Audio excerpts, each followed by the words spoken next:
with to talk about that for an hour, but I do eventually want to like write about it for a bit. I hope I at least brought up an interesting comparison. Well, you did, and honestly, you're probably the only people on Earth I'm willing to talk about that subject to. And yeah, the stream. In case you're wondering, the stream has started and there's already people in the audience. All right. Well, hey everybody, how you guys doing? For those of you who are wondering and heard that we were talking about transhumanism and consciousness before the stream. We were having a bit of a back and forth about that. So, so you don't have to wonder what that was about. Because I'd imagine if I didn't at least acknowledge that, most of the stream would have been dedicated to people asking, what were you guys talking about before the stream started? Something that I don't have enough material to talk about for an hour, but it's a topic that has enough baggage that it would probably require that. Mm-hmm. And the topic has baggage with me personally. And as I said before, you and Douglas are probably the only people I'm willing to talk about this to. No, Kojal, transhumanism is not a scourge. It's a very positive and good thing. The only reason you would probably see it as a scourge is because the people who did originally coin the term and pioneer the thought wanted to use transhumanism as an attempt to create, for lack of a better term, the new Soviet man, where they wanted to just transform humanity, except for the elites, into a form of mindless automatons who basically gave their lives and gave their free will over to the elites to serve their interests. So naturally, I can see why you consider that to be a little scary. However, and understandably so. However, transhumanism also gives us the ability to transcend not only the state itself, but also our physical limitations and the limitations imposed upon us by not only our biology but by evolution. Yeah. So, long story short, I mean, in mainstream discussion, at least, I've even heard like James Corbett. I love him, but when he talks about transhumanism, this is what he refers to as well. But typically, a lot of people don't actually understand what it is, and when they refer to it, they're basically referencing any sort of either mind or body alteration or some sort of trend in the medical industry that's being pushed by the state. When more precisely, transhumanism is a study very broadly within the realm of biology and computer science, which sort of interlinks with consciousness, which sort of intersects, with the study of consciousness. But the basic, long story short, it's because people are moral agents and are capable of consciously realizing their own limitations. They're able to use the tools that are available to them to override those limitations. Therefore, it's a way of looking at, I guess, the progression of. It's a way of looking at the progression of sapient beings in general. Like sapience introduces an interesting factor into the evolutionary process, which can't really be observed in any other species on Earth, and that's what it introduces specifically. Mm-hmm. The fun thing about transhumanism is that the kind of transhumanism that you saw from, I can't remember the name of the guy who coined the term, but he was a eugenicist, wanted to do exactly what I described earlier, just create his version of the new Soviet man. But what transhumanists nowadays are very interested in is giving individuals the ability to take their own individual evolution as a biological and sapient being into their own hands. And from this, and from attempting to achieve this goal, we can get some very fascinating discussions about the nature of sapience, the nature of consciousness, the nature of knowledge, and how these things come about. Yeah, well, long story short, that's what we were talking about before before the stream was getting into sort of the nature of consciousness, I guess, but we've delved off topic a bit into something that the stream has, or at least in its initial inception, had nothing to do with. But if people, if people keep asking questions about it, I guess we can address them later. But we do want to actually talk about this video. I mean, in fairness, yeah, so I just wanted to address this real quick. This is a topic that was brought up in the chat, so this is audience. This is a host to audience interaction. Well, that was sort of the idea behind this format, anyway. And I think that it's. I enjoy doing the stream. I enjoy doing 2 streams every week. I'd consider doing more if if it wasn't for scheduling limitations. Mm-hmm. Hopefully, that should be fixed in the not too distant future. At least as things begin to stabilize on your end. I could probably do. Sure. I mean, these kind of long form streams can only be done on Tuesdays and Wednesdays for me, but we can still do like the short streams, on a couple of other days. Well, that's sort of what I was. That's sort of what I was getting at. Is I could stream pretty much every day. It's just well, for one, I gotta work on videos. Which, by the way, we're gonna have a new upload tomorrow. Not just that we're working on a video. We hope it'll be done tomorrow. No, it's done. I'm just uploading it tomorrow. It's the video Heretics been hyping up for a while. And in the meantime, I am also working on a new video that shouldn't take too long. But then again, that's what I say about all of them. So take that for what you will. And I'm starting to write a video about morality in an anarchist society, because we talked about ethics in an anarchist society quite a bit, but there is quite a bit of confusion on the topic of morality and how that would come about, what forms it could take. And I think it's a topic that would definitely be worth exploring. I've been planning on revisiting the video that I made back in 2017 about natural law, which is archived on the channel. But my view on the subject has evolved significantly, and also to the point where I think that I could go back and talk and explain that in a much greater amounts of detail than I did.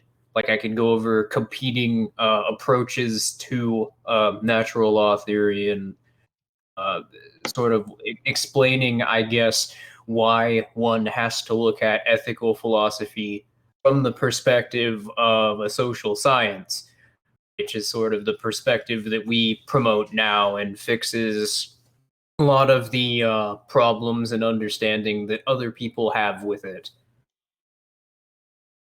The problems that other people the problem that other like the problem of relativism and the problem of moral naturalism, they're solved by factoring that.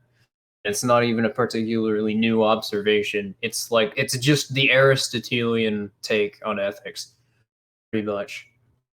So and a lot of the earlier 19th century libertarians were promoters of that view. It wasn't until the modern libertarian movement, until Kantianism started getting embraced by the major libertarian figures.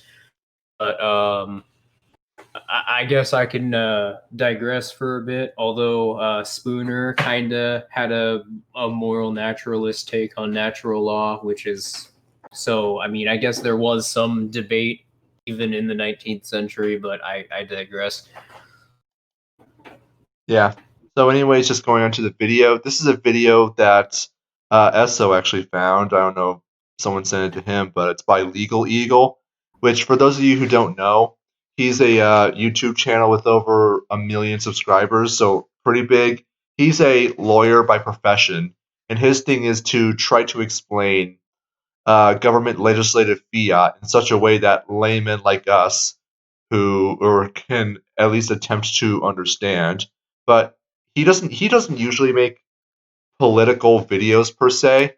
I mean, you could argue that his format is entirely political due to him operating on the basis of the arbitrary legal framework of the state, but for the most part, it's just to try to explain how certain legislation works, how it's interpreted, that sort of thing.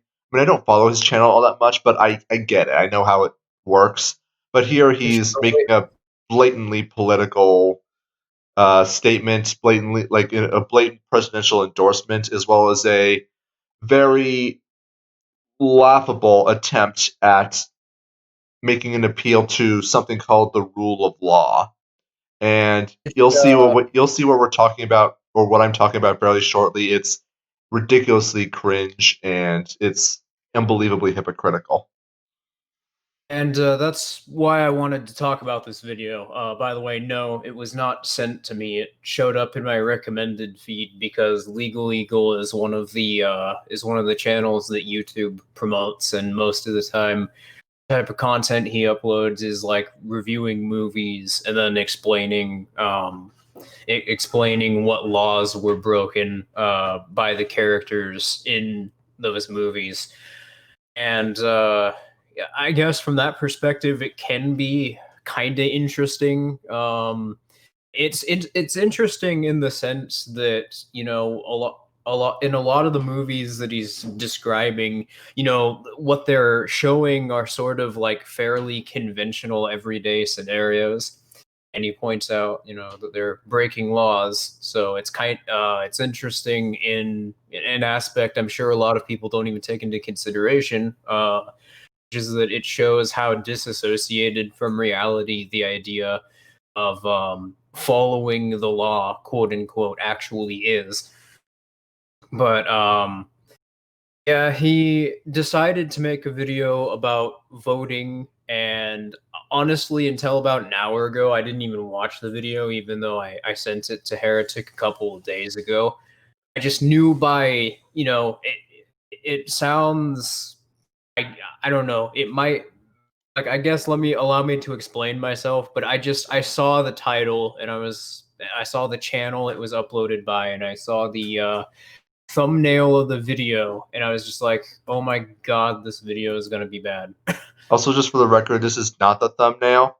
I just freeze the video. I can't get it to show the thumbnail. It only shows like the first frame of the video. I know he looks like well, he's either orgasming or he's yawning. I actually can't no, tell. that's not what I was talking about. The thumbnail is like, it's a picture of him making a stern face at the camera with the words next to him, "You never get it back," referring to the rule of law, obviously. And there's like a "I voted" pin superimposed onto his chest, which to me is like it admittedly not even, I'm sorry, wrong word choice again, but like I unironically see an "I voted" pin or an "I voted" sticker as basically the equivalent of a blue hat that reads, "Please be patient, I have autism." Yeah, that Like, seems about at right. I'm least just in the realm of philosophy, that's what that is to me. And I remember seeing people having like a policy discussion in the back alley yesterday, and I chimed in. I guess this would be a good way of summarizing my thoughts. I see it as like the equivalent of arguing with somebody over like who the best Smash main is. That's how much I care about politics or the advertisement of legislative policy. Because one, no matter what law is passed, no matter what policy agenda is put forward, I know as a matter of fact, the only thing that matters is the only constant, and that's we're getting fucked. On top of that, it doesn't really matter what the state does because I live counter economically and I'm gonna counter economize, so it doesn't really affect my life. Mhm. And I was just saying earlier, or I was just remarking on the thumbnail just to point out, like, you can't see the stream SO, but the audience can. And you know how the stream generally looks, that we show the video as occupying a major portion of the screen. Here they're looking at the first frame of that video because it doesn't let me show the thumbnail for some reason, and the guy looks like he's either yawning or having an orgasm, and it's kind of very silly looking. An unfortunate screen crop. Yep. I swear I did not do that intentionally. It just does that. It's like you ever use a DVR to pause some TV show and a character or a guy just has a funny face. Yeah. Yeah, I've done that in a couple videos too. It's what you do to create a thumbnail if you like don't really care about your argument. Yeah. You're just looking for clicks. Mm-hmm. I didn't do this intentionally. I swear. Now, anyways, I think we've done enough intro. Should we just get to the video? Yeah, sure. Why not? Mm-hmm. Give me a second here. That's not good. Dead air. Yeah, I'm trying to get this thing to load. Oh, there it goes. When I was a kid. Yeah, sorry, just with little technical difficulties. The browser was lagging. So let's try again. Now it's not playing on my end. Oh, here we go. When I was a kid. That's not good. I used to wonder how it was possible. It's not playing anything on my end. I'm going to refresh the page real quick. Yeah, I keep hearing on my end, how could the Roman Republic just kid? And I'm like, I don't think he's supposed to say that.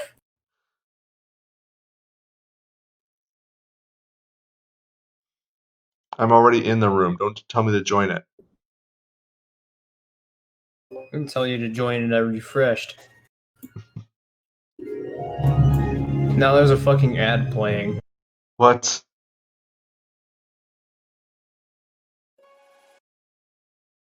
That wasn't an ad. What the fuck? It was like some animated short. I just refreshed the page. What the hell? Oh, hey! I didn't do that. I found all my lip I did. balms. Great. And it still works. It's all good. You want some? They have default videos. Right. I didn't even notice they could play ads. Like, what the hell? I just tried getting on. I tried closing the page and opening it again, and it's like playing the same. I'm even playing the legal video now. You have to import it again. I guess so. God's sakes. Yeah, this. Oh my god. People who destroy all proprietary software are having fucking boomer issues with a watch together link. That's great. Yes, it's wonderful.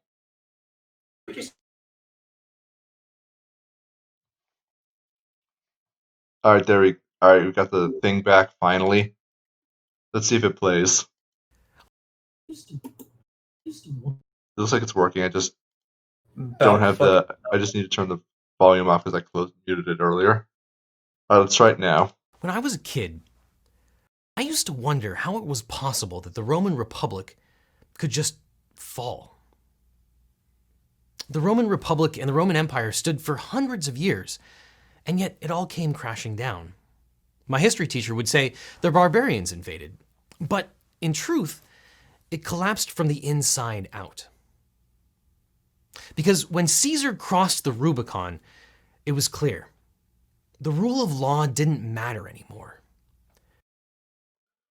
That's not why the Roman Empire or the Roman Republic fell.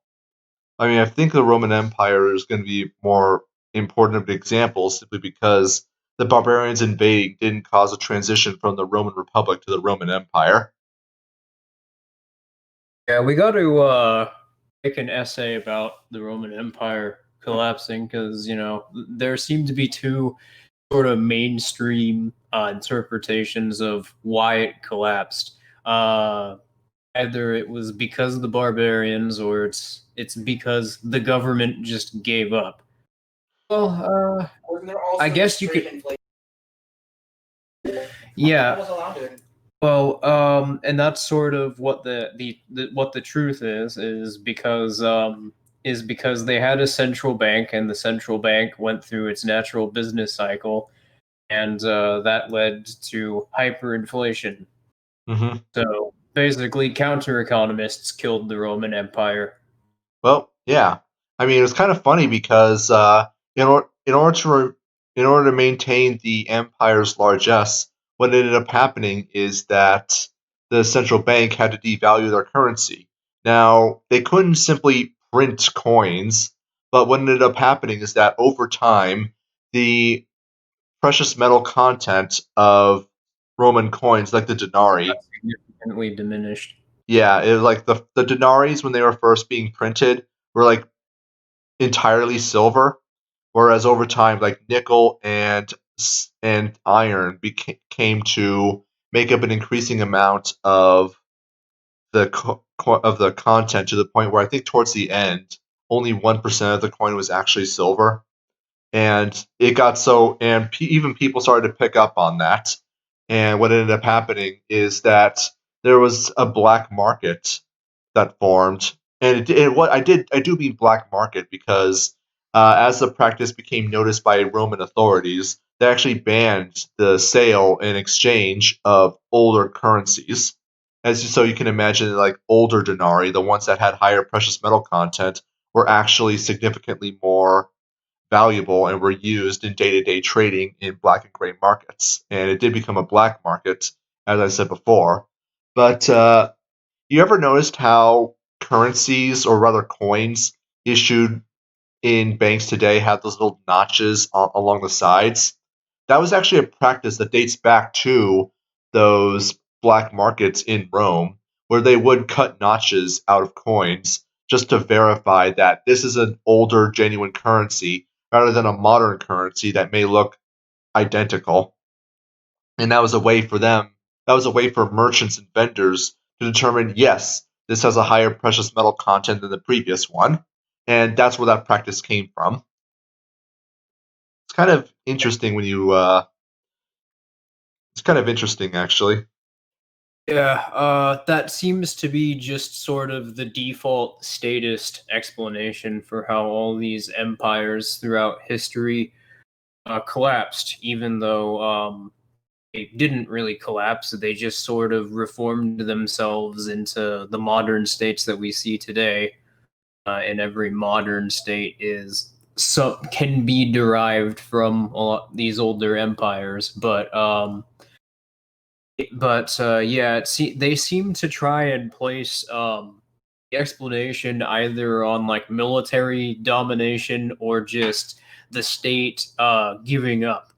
And for pretty much every state that's existed throughout all of history, it's been the same pattern, and that includes the ones like the Soviet Union, which the mainstream explanation sort of credits to neocon trade embargoes, where the actual reason that the states ended up collapsing was because of hyperinflation, and then they weren't able to continue sustaining themselves because counter economies.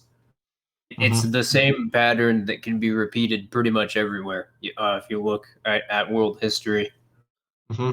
And it's also a mistake historically to think that the Roman Empire just collapsed, because after 480 AD, which is when historically is universally recognized that the empire basically ended, the Yeah, empire continued to exist for centuries, in fact. The Senate continued to convene, there were consuls that were elected, and for the most part, like, and taxes were still collected pay for the to pay for the organization and to pay for the government. There were still emperors. For all intents and purposes, the empire was still around. But what ended up happening is that uh, around 480 AD, a barbarian did end up becoming the emperor of Rome, and then he quickly ceded that power to someone else yeah. voluntarily. And Let me just clarify though that yeah, because I wasn't being precise. I said that the states just defaulted. That sort of insinuated, I guess,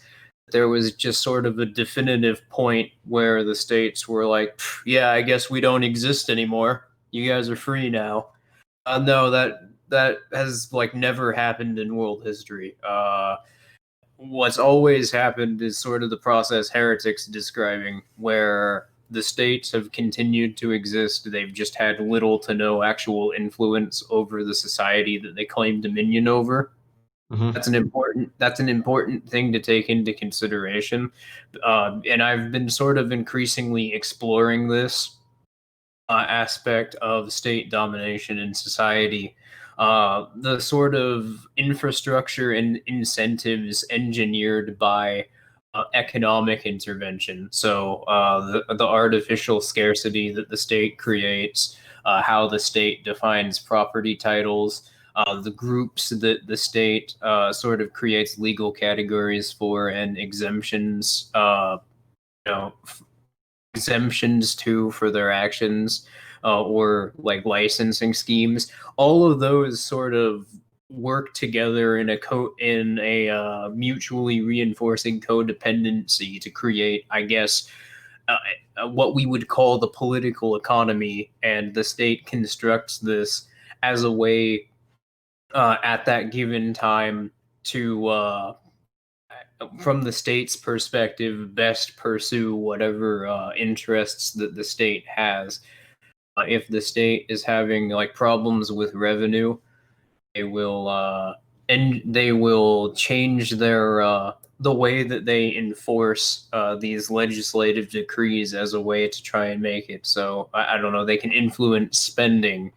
They can make it easier to get licenses, or they can incorporate some greater amount of certain counter economies that exist by making it, less risky for those people to trade in the white market.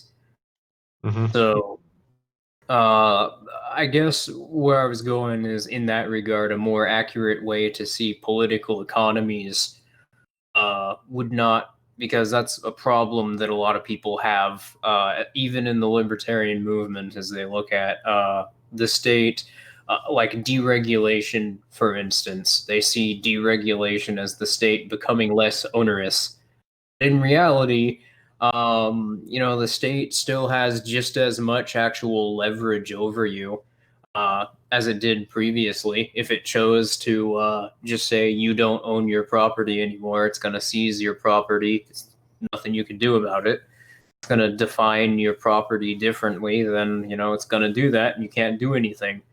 So it's a mistake to see it that way, and all that's really happening is it's engineering incentives within its own legal infrastructure to operate differently, or at least it's attempting to do that, making certain investments more risky than others, by making it so people have a more difficult time associating in certain ways unless they counter economize, or easier to do so.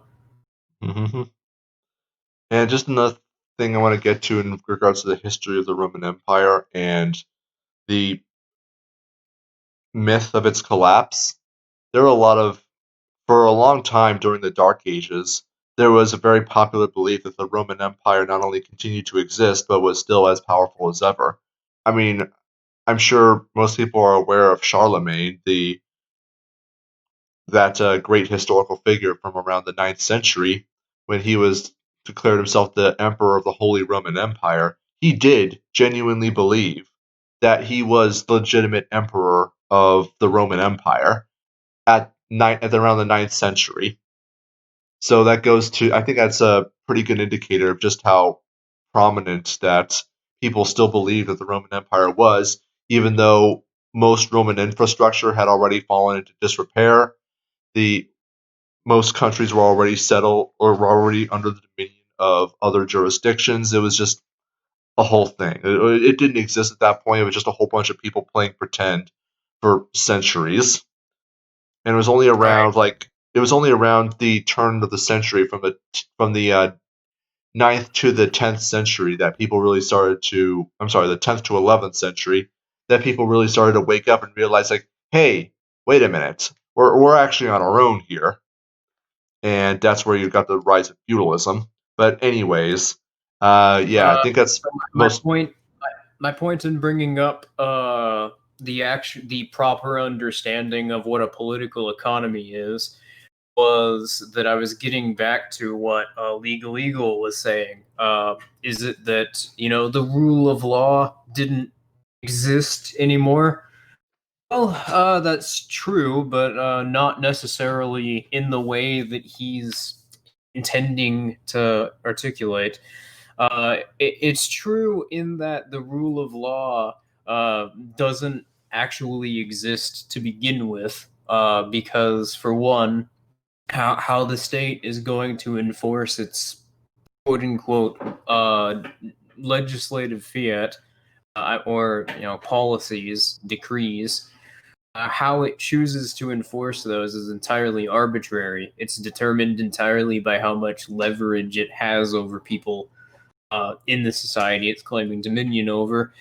So, what the state claims is the law is entirely irrelevant compared to how it actually functions. The only reason it even tries to, give these decrees and operate, with some consistency around those decrees is so that there isn't a sense of risk inherently associated with associating in the legal markets. But the fact of the matter is, even down to what the laws themselves say. For one, there are always going to be so many of them that they openly contradict other laws, and they openly contradict themselves. But then on top of that, there's just the fact that when you're trying to write down a decree, and you're referring to concepts like speech or freedom, those are actually kind of ambiguous, and there's a lot of potential disagreement over what those things mean. And evidence of this is the fact that judges need to exist in the first place, and that judges can have disagreements over the interpretation of the law. All right, don't really have anything to add to that. So My point, though, is that the concept of a rule of law itself is nonsensical, and that's that's what I was hoping to explore with this video. But it's 10 minutes long. We've been going for a half hour. Not even 30 seconds into it. Let's continue. I was kind of hoping to save that topic until we get further into the video, but anyways, let's go. And that was the beginning of the end. Because the rule of law matters. The mission of Legal Eagle is to explain our laws, to explain how the system works when it works. It's not my place to tell you what policies our politicians should adopt, but as a lawyer with an works. I mean, the system is work. I'm just going to say this right out. The system is working exactly as intended. I should probably anytime somebody says the system failed because it didn't go their way, they're pretty much demonstrating the problem with the rule of law itself when they do that. And that's, I guess, we still could talk about later the problems with justification for such a quote unquote rule of law. Because there's still area that I haven't explored yet. Well, there is the point that they're going to try to bring up, or at least the whole point of bringing up that the system failed, quote unquote, is to somehow imply that the system, or they would have to explain how the system is supposed to work, justify that is how the system is supposed to work, and then explain how it is that what happened is deviating from how the system is supposed to work, as well as elaborate on how it is that their observations about how the system is working are somehow. And as you just pointed out, that kind of thing is absolutely impossible, because the whole point of creating a legal framework or a legal framework under a state, I should say, is to be able to create, at the bare minimum, a double standard.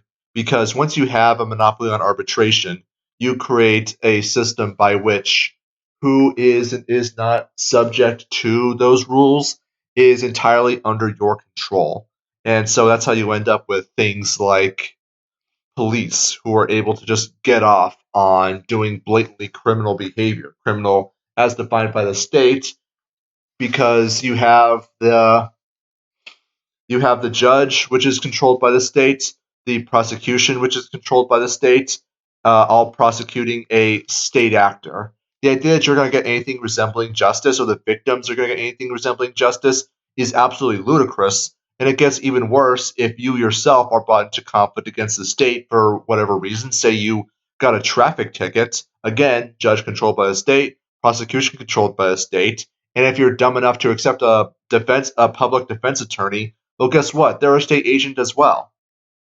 So what the hell do you think is going to happen? You think you're going to get anything resembling justice from that? As an 1800s landlord in Russia once commented, how can a peasant expect justice if he gives the judge an egg while he, the landlord, gives the judge a silver ruble? It's the conflict of interest, I think, should be blatantly obvious. And from this framework, the idea that the system that it purports itself to provide justice only provides injustice is simply demonstrating what we've been saying for quite a while now, that the system is only working as intended. Every example of politicians and bureaucrats and other state agents who just flagrantly violate government edicts are just operating exactly as the system was designed to do.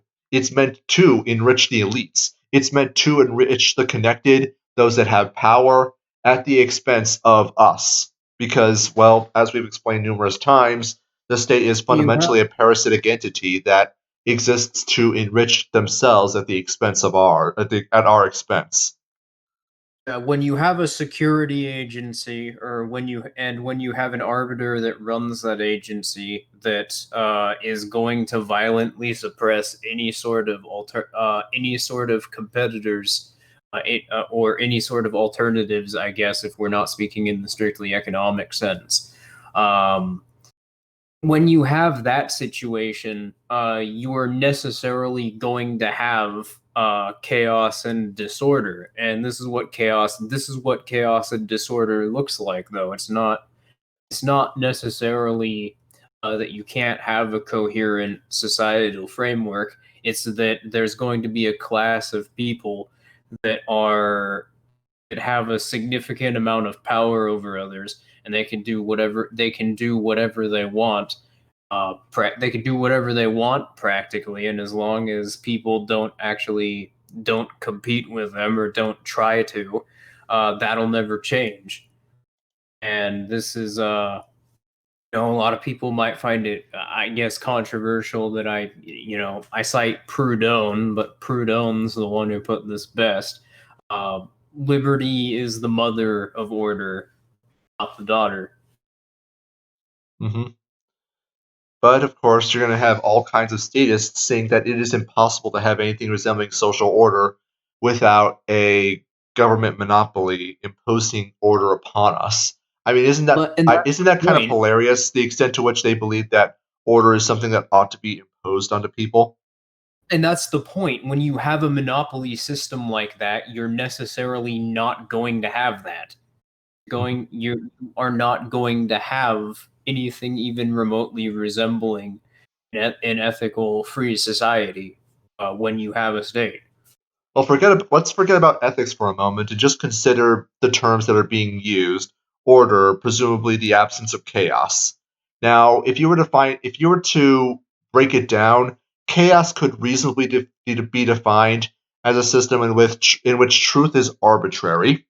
In other words, what is true and what is not true, especially in regards to how people should not, or can operate, is entirely unknown to any one person at any one time. That could reasonably be construed as order, and given the extent to which social order, quote unquote, is imposed upon society by the state, is decreed by the state, and written down into legislation or constitution, all of which are written specifically to be, or the bare minimum can be, interpreted in any number of ways because there's no objective way to interpret that kind of information. And the only way you could possibly get any ruling on it is to appeal to an arbitrator who really has no way to evaluate the truth or veracity of any particular piece of legislation or any particular constitution. Sure, they may try to appeal to the original intent. However, there's no guarantee that you'll even get that.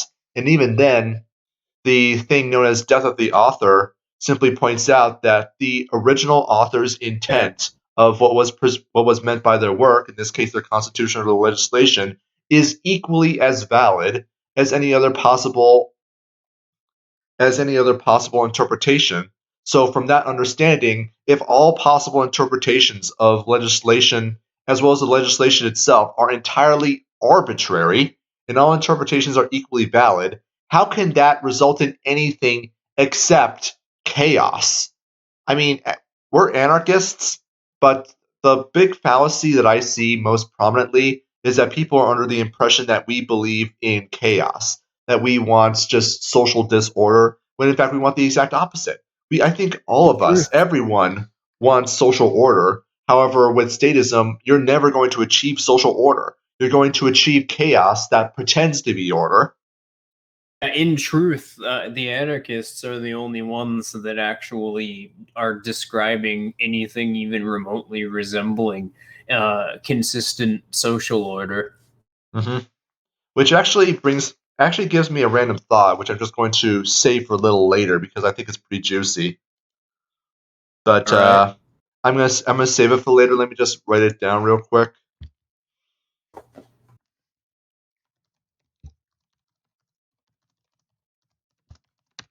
And then as soon as I'm done, I'm just going to start up the video again.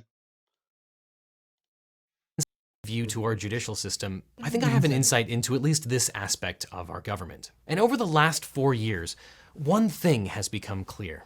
President Trump doesn't care about the law. He's ignorant of the law and actively subverts the law. He uses the law for his own gain, and he breaks the law when it stands in his way. I mean, that's true, but that describes literally every politician ever. Yeah. Well, when they do whatever they want, it's no true law. Well, it depends entirely on what their interpretation of the law is. And by the law, of course, we're referring to government legislation. And that's what I can reasonably infer that Legal Eagle is also referring to. Now, when we talk about law, we refer to things like natural law, things that can actually be logically demonstrated to be true. Whereas when statists like this guy are going to refer to law, they're going to talk about arbitrary legislative decrees, which of course are subject to change at any one time. So the idea that you can get anything resembling a consistent and objective rule of law from that is absolutely ludicrous. I mean, it's a rule of law until a legislator says it's not, or until a judge says it's not. So it's kind of hilarious to look at this video and think like, oh, he violated the law. Which one? The law of the United States Federal Code 2019, or the law of United States Federal Code 2019 plus 2 weeks? Which is it? I actually can't tell. And honestly, this kind of thing probably deserves more elaboration from him.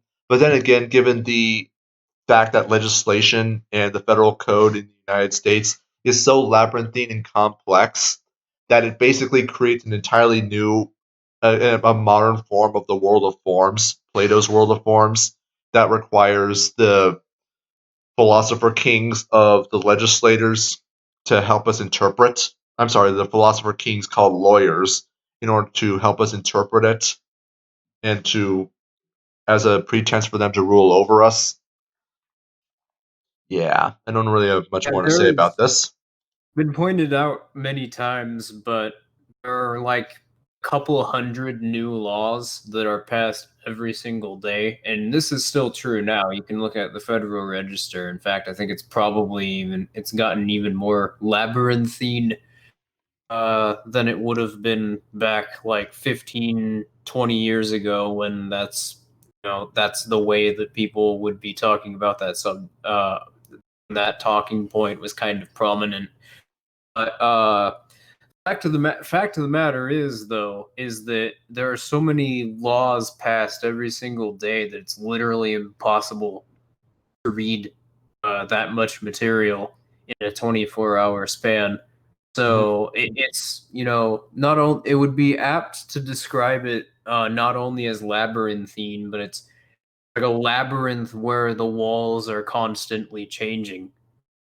That's not anything even remotely resembling the order that we're supposed to think, or at least that statists want us to think of when they describe of what the state does in society.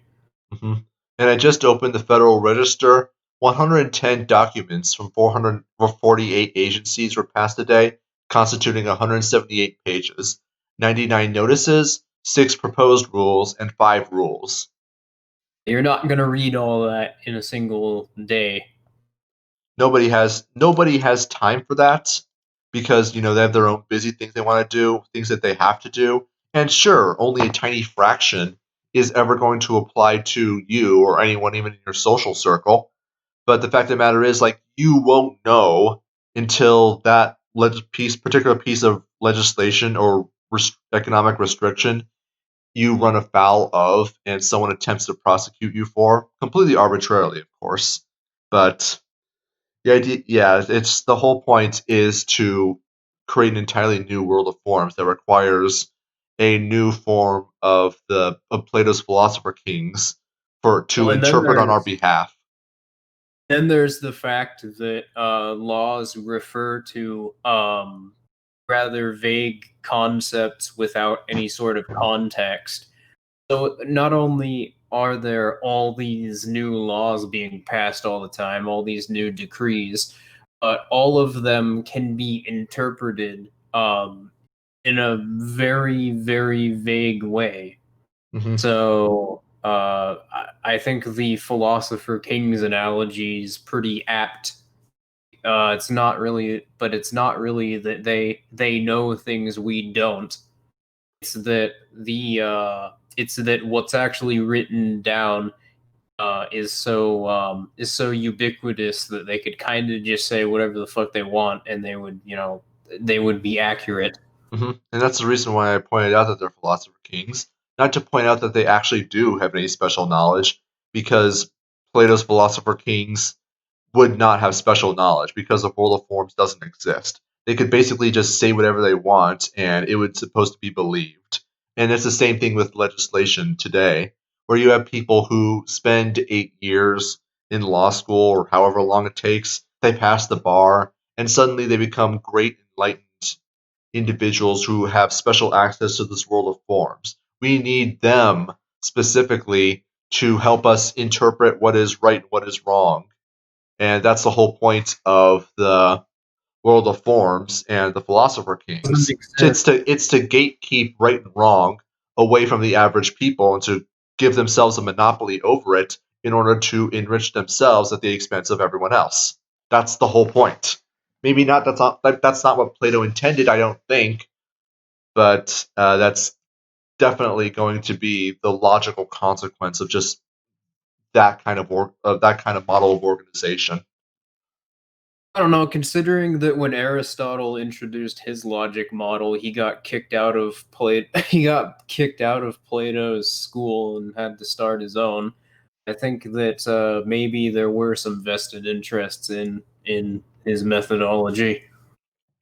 Oh, I'm reasonably sure that I'm pretty sure that his ideas were very appealing to the political ruling class, especially at the time. I mean, keep in mind that Plato had a few chips on his shoulder, to say the least. Anyways, I'm just going to go ahead and continue here. Let's see how else he's going to say Orange Man bad. Care about the rule of law in America. You cannot, in good conscience, vote for Donald Trump. This video is not about politics per se. It's not about liking or disliking the legislation that President Trump has signed. It's not about liking or disliking the way he has handled the COVID-19 epidemic, nor is it about liking or disliking the judges that he has appointed. This video is about the rule of law. It's about legal equity and legal equality, and it's about justice. And I guess when the Scientific American breaks with 175 years of tradition to endorse a presidential candidate, I guess no one, including the lawyers, can stand idly by on the sideline. So for the first and hopefully only time, Legal Eagle endorses a presidential candidate. Legal Eagle endorses Joe Biden for president.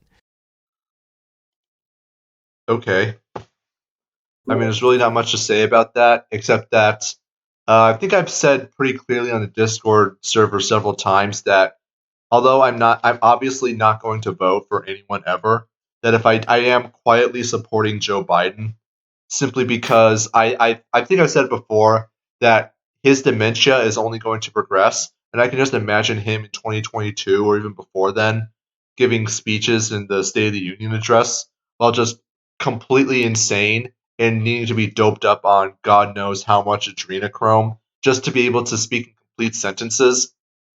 That just him shits his pants on stage. just him piss his pants on stage, just like look Doesn't around, even lost acknowledge it. just looks around, lost and confused, trying to remember where he is this morning, as well as realizing that he's actually late for his meeting with President Kennedy. Yeah, he forgets what the like bounds of acceptable opinion are, and he starts reminiscing of a time back in the '60s where his favorite boy got him a drink, told him a joke, did a little jig for him. Oh yeah, I'm pretty sure he'll get flashbacks to his confrontation with Corn Pop. Corn Pop was an actual guy, by Yeah, the we way. we actually did did a little bit of digging into that, and as it turns out, that story about his confrontation with Corn Pop actually happened, and Corn Pop was an actual guy. However, he died in 2018 due to natural causes. But yeah, Natural. that's like Bill Rightmouse, the mechanic mentioned in the story, actually corroborated the Corn Pop story. And while he didn't like know what happened, he does recall meeting with lifeguard Joe Biden, and he did know that that Corn Pop was a bad dude who ran a bunch of bad boys. What the fuck is honestly wrong with these people? Well, it's a rhetorical question. Politicians, in order to be politicians, have to basically like not have normal human empathy because their job entails destroying people's lives in order to for strategic purposes to advance the role of the state in society. Mm-hmm. So yeah, it absolutely shouldn't surprise anybody that all like the sex trafficking rings are connected to that aspect of society. And as we've pointed out before, that actually it's greatly beneficial to the state for them to do that because they can make a lot of revenue through sex trafficking. The Mm-hmm. Soviet Union even did it in like the later years of its existence. So I mean, this is hardly new, and it's also very closely connected to the pharmaceutical industry because a lot of these kids get trafficked through like the state-run foster homes, and when they're in the state-run foster homes, the state can just prescribe them on whatever really expensive drugs that they want, and then charge the parents for it Mm-hmm. if the parents are still alive. Or Yeah, they could put the kid in mountains of debt. Mm-hmm. I mean, we discovered this when we were looking into a story about a newborn baby being kidnapped, medically kidnapped in a Connecticut hospital, where the mother was basically forced to give birth against her will, and then once the baby was born, the mother was prevented from being allowed to see the baby, and then the hospital cited the mother not seeing the baby as justification for labeling her as an unfit mother. And we looked into why this was happening, and that basically dropped us into a rabbit hole about the government being involved in child sex trafficking, making thousands of dollars, even $1 million per kid that's adopted, and them putting kids up for adoption for no reason other than the fact that they're quote unquote adoptable, and then them being put into the homes of incredibly abusive people who just beat and even burn them to death. And it's We have a video about this. It's still up. It's called the most disgusting thing the government's doing you aren't aware of. mhm. If you want to research this for yourself, type in the keyword medical kidnapping. That's how we found this. Yeah, and it's a bit more common than people like to believe, but of course all the media wants you to focus on is either the election, coronavirus, or the good boy who was killed by police this week. Which I'm noticing very quickly there's a pattern in terms of which police shooting stories that are allowed to make it on the air. It's the ones where the officers are somewhat justified in the actions that they took, and not the ones where, the cop plants weed in a person's car or shoots someone's dog and shoots someone's dog again, then shoots a third dog, and they just keep shooting dogs, or It's not the times when cops shoot people through the door who are approaching the door because the police knocked on their door. It's also, well, it's not necessarily the ones they show on the news or where the police are justified, by which I mean they are doing something legal, and the bounds of that are kind of dubious. There are laws which were written literally just to give police a pretext for arbitrarily arresting people and having a law to cite, like being under arrest for suspicion or being under arrest for interfering with an investigation, for instance. Mhm. But but yeah, another necessary trait. The necessary trait I've seen is it's cops got to be white, victims got to be black, Mhm. because it's important to them to try and spin the narrative around literally anything that doesn't have to do with state power, and something that's been kind of convenient for the state in that regard is the racism narrative, because it not only does it sort of take away from the actual criticism, because it turns the question away from are the police justified to are the police racist. It gives the thin blue line types. It gives them a convenient straw man to attack. Oh yeah, it's incredibly useful, and you could see this happening in real time, where there was actually a push by Black Lives Matter very early on, like days after the George Floyd killing, where people were actually being critical of police in terms of their justification. Whereas we saw this in real time, where once a week had passed, the narrative had completely did a 180 from trying to hold police accountable and trying to have police justify their actions to just police are racist, or then the police need to prove that they aren't racist. And you can very clearly or see that that they're trying to just like shift the standards away from anything that or that resembles a true burden of proof, all the way to just like some, as you said, convenient straw man for the blue line crowd to just or it's that deconstruct. or it's that the police are unjustified because they're racist, which seems to be the way that state media tries to spin it. Like that's the only way that they could be unjustified. Or if you're saying that they're unjustified, that means you're saying that they're racist. As I've argued, there are quite a few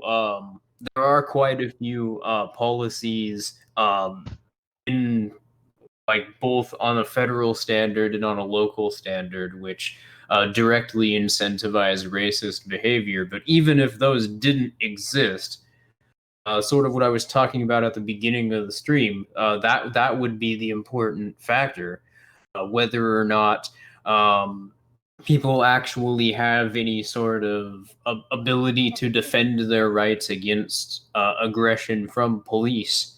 It's non-existent in state societies, and that's the reason why the police just kind of do whatever the fuck they want.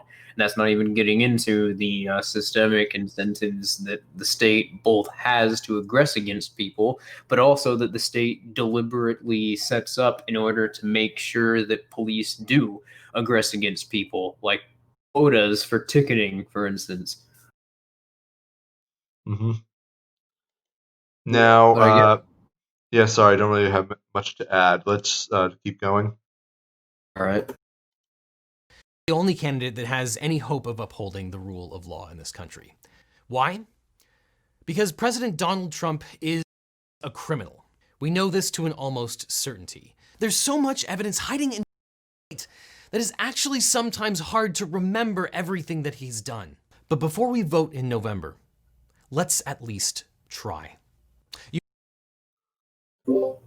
I mean, I know what he's going to. I've watched 3 minutes into the video, so I know what he's going to go into, so I'm going to save that. I'm sure there's other examples he's going to cite, but even then, it's like we think we've already covered that. The law is arbitrary, or rather, the legislation is arbitrary. Legislative edict and decrees are arbitrary.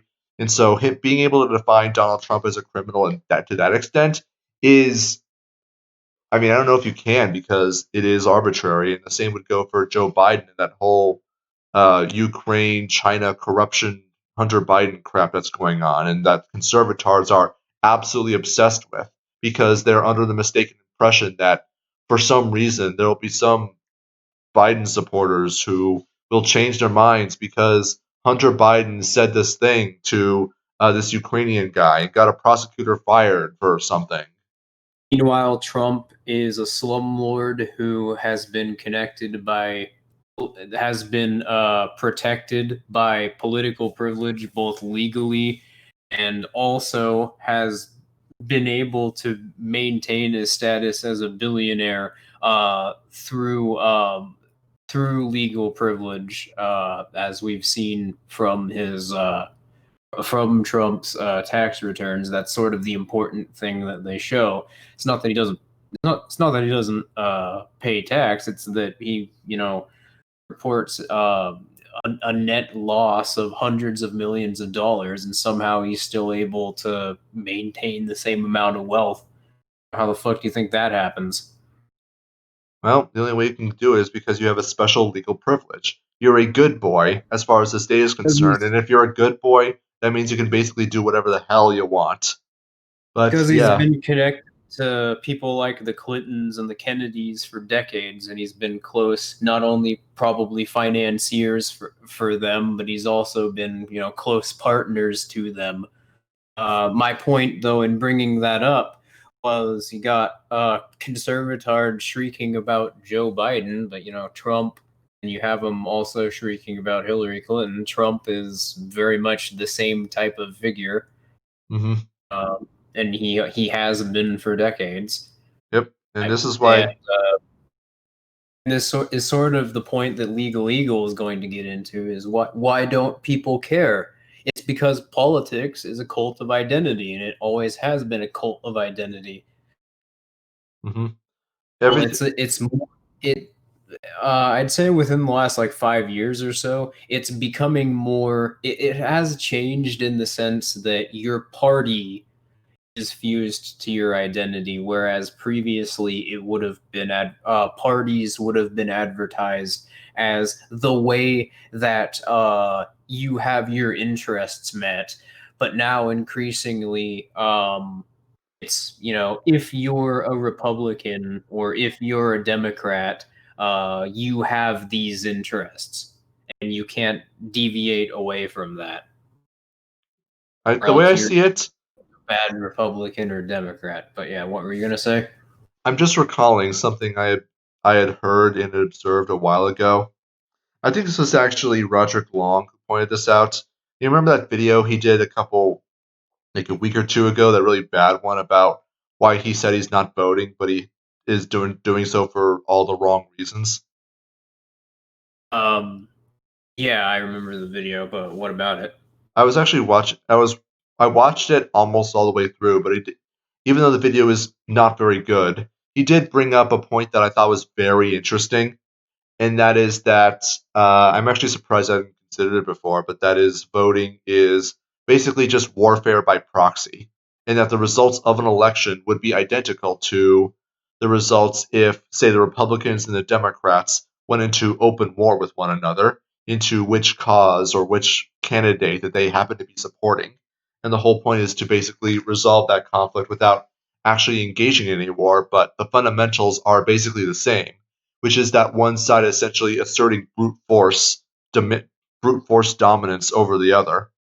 And that's why I think that, and I think we can see parallels the extent to which each side attempts to identify the other side as a criminal. Now, it goes without That's saying that they are both, that how both Donald parties Trump, sorry?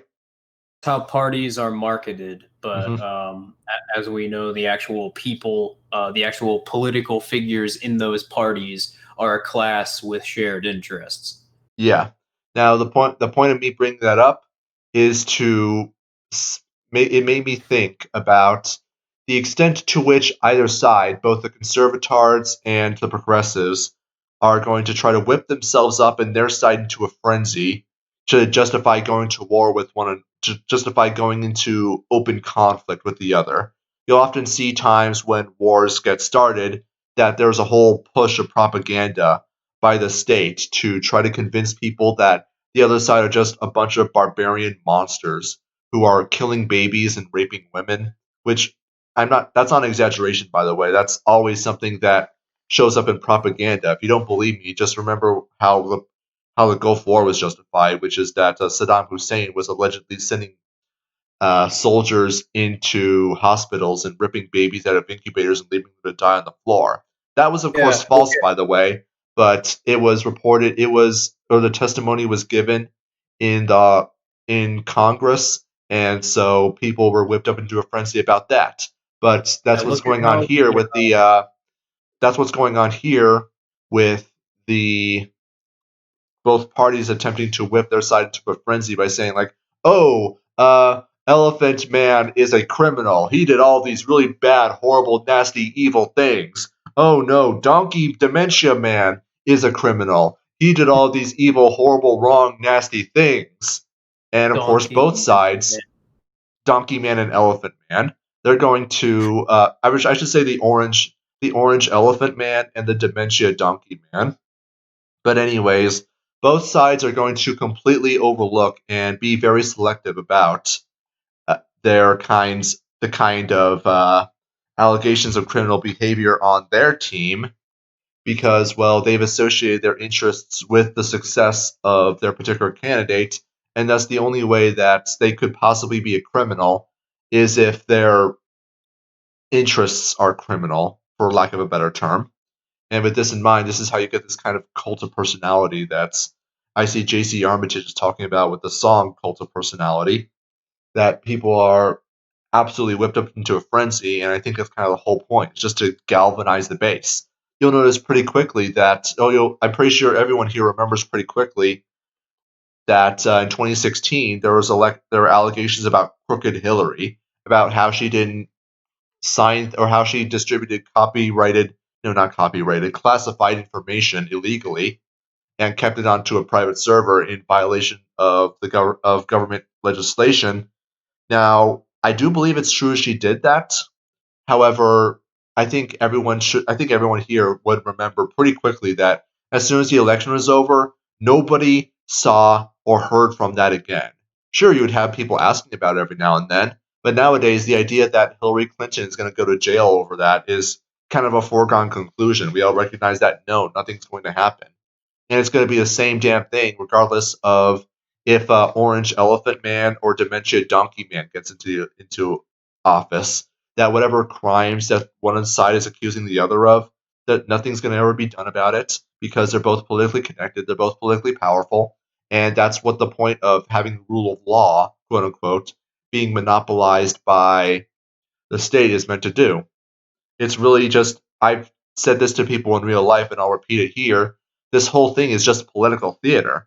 It's just meant to galvanize and whip up the base to get them really angry at the other side, to get them angry at the other team, when in fact the idea that anything's actually going to change as a result of it is ludicrous, and it gets me even more annoyed to hear boomers get whipped up into a frenzy about Hunter Biden and Hunter's laptop and all that corruption during the Obama administration, when they've been experiencing that for a lot longer than I have.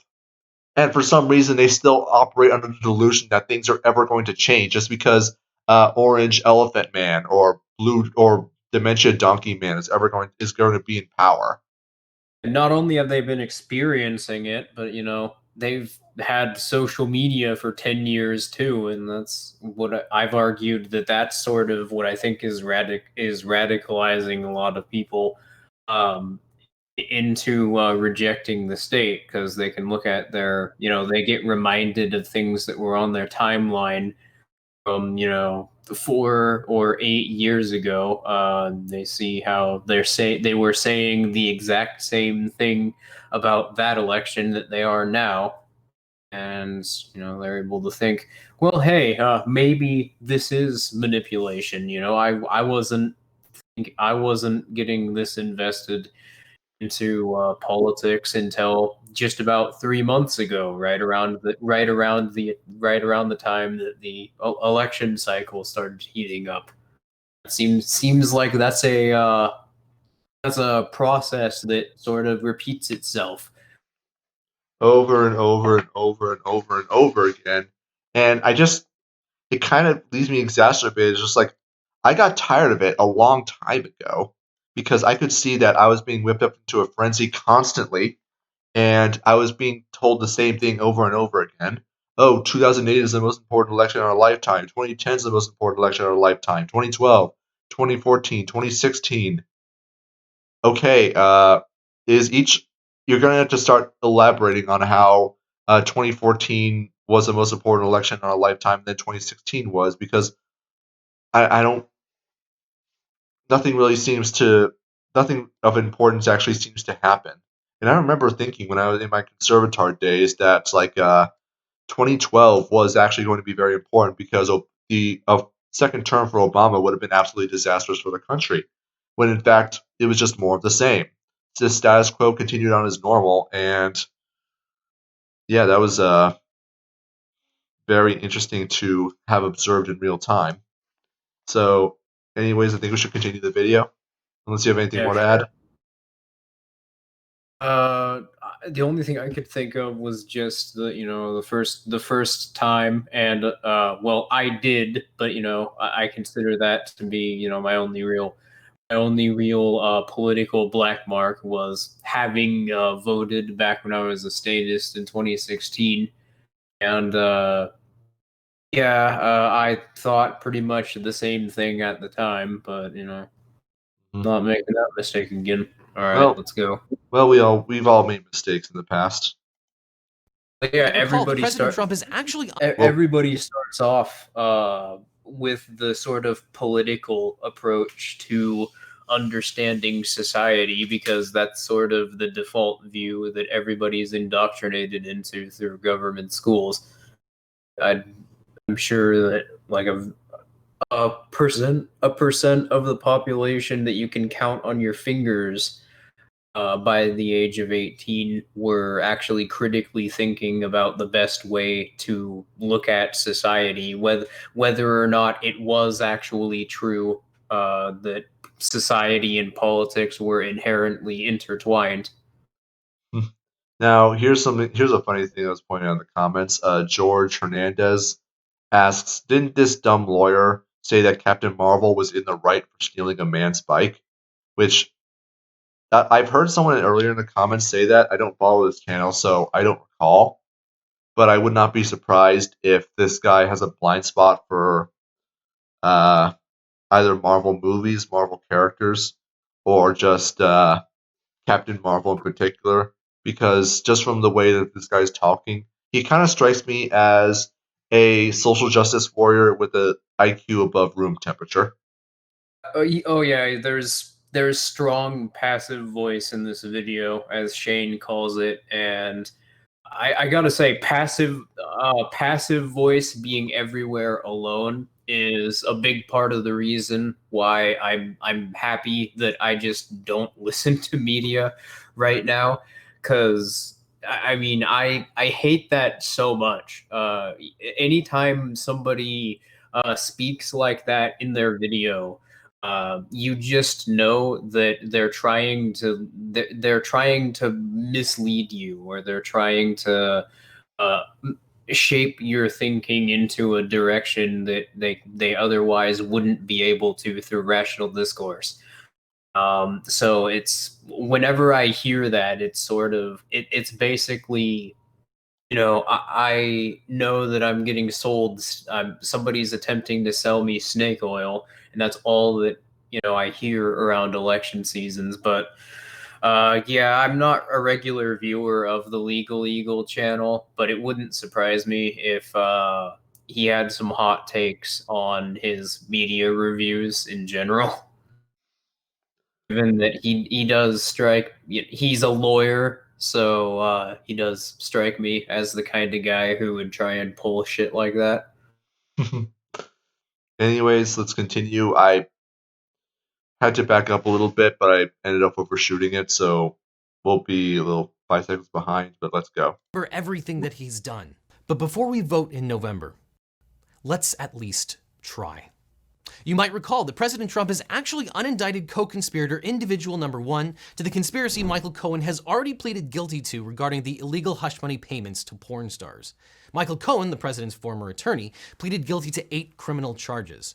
5 counts of tax evasion, 1 count of making false statements to a financial institution, 1 count of willfully causing an unlawful corporate contribution, and 1 count of making an excessive campaign contribution at the request of President Trump for the principal purpose of influencing the election. Yeah, is he talking about the Stormy Daniels thing? Yeah. Because honestly, I give so little of a fuck that I almost kind of forgot about that. I only remember it because I watched the first 3 minutes of this video yesterday, and honestly, I didn't care enough to look it up just to verify anything he said. I'm reasonably sure that he's being factual. However, bringing up tax evasion on the part of Michael Cohen actually only improves my opinion of Michael Cohen. Plus, I think the deal with that was that it was based on like testimony that couldn't be verified or something. I don't really want to get I don't really want to get into either quarter of it from like that aspect. I mean, I'm actually, my fucking brain feels like it's breaking just because to talk about that at all is sort of to try and take a political perspective, but not necessarily a political perspective, but a perspective on like on politics, and there's sort of no basis for those. Like I just think that I think that like I said, my brain is breaking because it's fucking putting me into a mentality that I'm not comfortable with.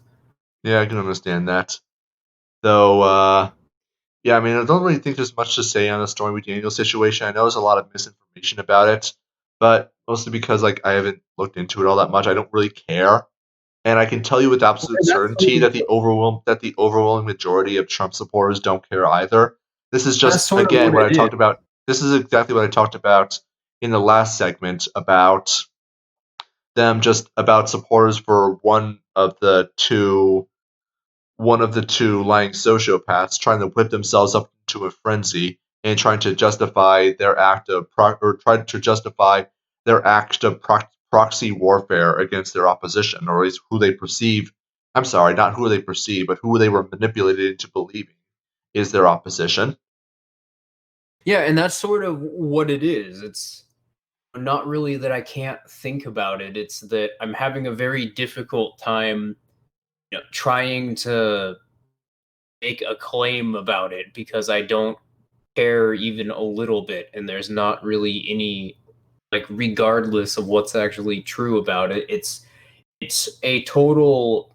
It's one of those stories that only existed and was only dominating every aspect of state media, pretty much just to distract people from what else was going on at the time. Which this would have been about the time when the U.S. government dumped white phosphorus all over Damascus and tried to blame Assad for it, Mm-hmm. the Assad regime for it, when it was pretty widely documented that it was the U.S. government that did it, Mm-hmm. and that just kind of got swept under the rug. And nowadays, it's pretty much taken as unquestioned fact that Assad regularly uses chemical weapons on his own people, even though there is literally no evidence for it. Now, Only sorry, I was just about to sidetrack here. George Hernandez elaborated on the point about what this guy said about Captain Marvel, and apparently, according to him, he said that she said Captain Marvel was justified because the Terminator from Terminator 2 stole a motorcycle and everybody was okay with it. Which what? that doesn't follow. I mean, first off, uh, I'm assuming he's referring to the T-800. He committed acts of assault, battery, as well as theft, which would be wildly illegal, but I'm reasonably certain that T-800s aren't terribly concerned about legislation from the 1980s. Yeah, I thought you were a person who is concerned with the rule of law. Why is it that theft is something that doesn't matter if everybody just says that it's okay and they don't care? Hmm. And even then, it's like the T-800 was an anti-hero in that story, so Yeah. it's kind of expected for him to, you know, break from the traditional heroic archetypes to achieve their objectives. And at the very least, it's kind of justified in the context of the story, in addition to a pretty interesting callback to the first Terminator, where the T-800 was a straight villain. The point I was trying to get to earlier was that when you see stories like the Stormy Daniels thing or the Jussie Smollett uh, allegations, they dominate the news cycle for a couple weeks. Those stories basically exist to distract you from something else that the government's doing at the time they don't want you to pay attention to. So whenever you see those, um, they are important in the sense that they're sort of like a flag being raised that tells you should look at, like, the outlets that cover war crimes, or like that area of news, the ones that get buried by YouTube's algorithms, like Anti Media or the Last American Vagabond, the people who actually cover stuff like that, Hmm. the good journalists.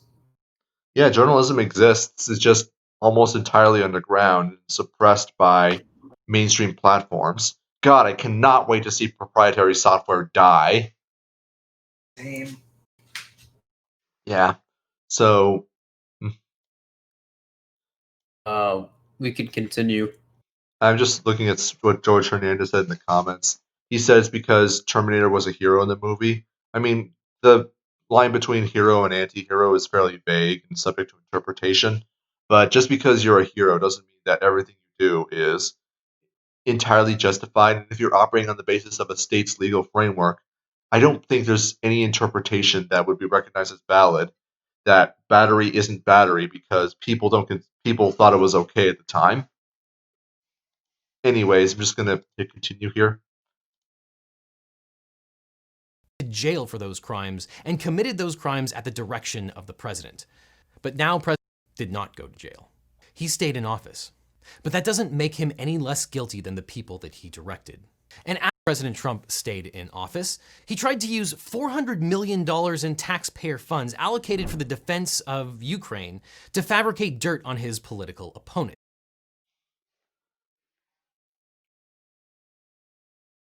I'm a little confused here because the headline that is being presented on screen is radically disconnected from what Legal Eagle is alleging. Trump offered Ukrainian President Justice Department help in an investigation of Biden. So from what the headline reads, and I haven't read this article, so I can't verify, but from what the headline looks like, it would appear that Ukraine was doing their own investigation into Joe Biden, and it just sounds like that Trump offered Ukraine assistance from the United States Justice Department. Doesn't say anything about what deals were made, what money transfers were used, what threats or bribes were presented, or even if Ukraine accepted the help at all. It just So he's being disingenuous and undermining the entire point of his video. People ignoring stuff Trump's done, but as we were talking about earlier, there actually is a lot of dirt on Biden too. Biden is very much the same kind of figure that Trump is. Mm-hmm. And I know that he's trying to say like, fabricating dirt, but we have there is a lot of evidence, including people involved in the conspiracy. I mean, I know that there's this guy called Bobulinski who actually did an interview with Bucker Barlson, and they were making a big deal about that on his show about all of this personal interviews that Bobulinski was personally involved in, and as well as submitting a crap ton of his own personal communications and his copies of those communications, screenshots, everything to Fox News so that they could verify that everything he was saying was true and accurate. And it does sound like that, yeah, there actually is quite a bit of there, not just in regards to Biden's shenanigans in Ukraine, whose details I don't know off the top of my head, simply because I haven't really been paying attention to it that much. Because as I said before, this is just theater, but there's also connections to the Chinese Communist government, which I can easily see happening as well. So yeah, this guy, I can admit that I didn't do my homework on this for the simple fact that I don't care enough about this theater. But this guy is trying to present this in a video, and it's very clear that he's being disingenuous, or at the bare minimum, he was freaking lazy about trying to do his research and trying to verify everything that he believes to be true about it. Yeah. So I don't know. I wouldn't say I'm regretting talking about this video, but yeah, this is starting to get into Backalley supports Trump territory, and no, yeah, Legal Eagle is just being genuinely disingenuous. I mean, early on, There is nothing about the political system that I find even remotely redeemable, and I just want to say that for clarity. mm-hmm. The state is evil. The state is evil. You've referred to Trump as a slumlord who made his fortune off of his support, his connections to political figures in the past, and I've referred to both candidates as lying sociopaths multiple times. I was just about to mention that. I even brought up earlier specifically what I thought of Trump specifically. Mm-hmm. But yeah, do you want to continue or? Yeah, let's just continue. I mean, just to clarify, I hate Trump. I hate Biden. I hate them all. The state is evil, and vote for nobody. That's our position. Don't vote at Don't all. economize 2020. Hmm. Opponent. Effectively, the president tried to blackmail a strategic partner using taxpayer funds into soliciting a bribe for his own benefit. And not for nothing, to try and create exactly the kind of narrative that he was able to use in 2016 against his former opponent. It was beautiful. It was just a perfect conversation. After the scheme was discovered, the president then punished the whistleblowers who brought it to the public's attention. Apart from the illegality, this is the kind of malfeasance that goes straight to the heart of our democracy. This is about interfering with the voter's choice. This is about creating black propaganda for one's own benefit. And this Black propaganda? That's a term I've never heard before. Black propaganda is a term that was coined by the I think it was by the Department of War during the First World War, but it's basically when one government asset poses as another poses as an actor of another government or another group, and then does things which make that group look bad, or create a pretext for attacking that other government. So, like the CIA infiltrating the anti-war movement during the 70s. Or like police departments infiltrating Antifa and Black Lives Matter today. Yeah. So, but I wanted to make some witty remark about African American propaganda, but I don't think it works here. Basketball American propaganda, but I don't think it works anymore. But I mean, I don't know if there's really much to say about this because we've already covered both the arbitrariness of the nature of legislation in a state society, as well as the fact that, well, nobody really cares. Well, people do care, but only in so much as it whips their side up into a frenzy and allows them to justify to themselves the kind of criminality that they're going to inflict on the opposing side. Now, that's kind of funny to hear him trying to appeal to democracy, that this is a threat to our democracy now. It undermines democracy. If that's the case, then good. I mean, please stop threatening me with a good time. But so is that you indicating that you're not really sure if we need to continue? I'm kind of curious to see where this goes, but for the time being, like kind of want to see him go into like how Joe Biden is a great, wonderful, and perfect person who has never done anything wrong ever and definitely does not have dementia. But Is definitely not creepy with kids. it's definitely not a pedophile. I mean, I remember hearing something about Joe Biden also in that Secret Service detail for Joe Biden didn't like being around him. Not because he was nasty in the way Hillary Clinton was, but just because he was really creepy and weird.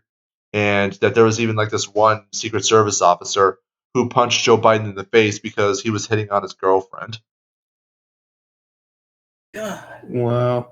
And there's also multiple stories about how in the vice presidential office that he would just be walking around completely naked. Okay. Why?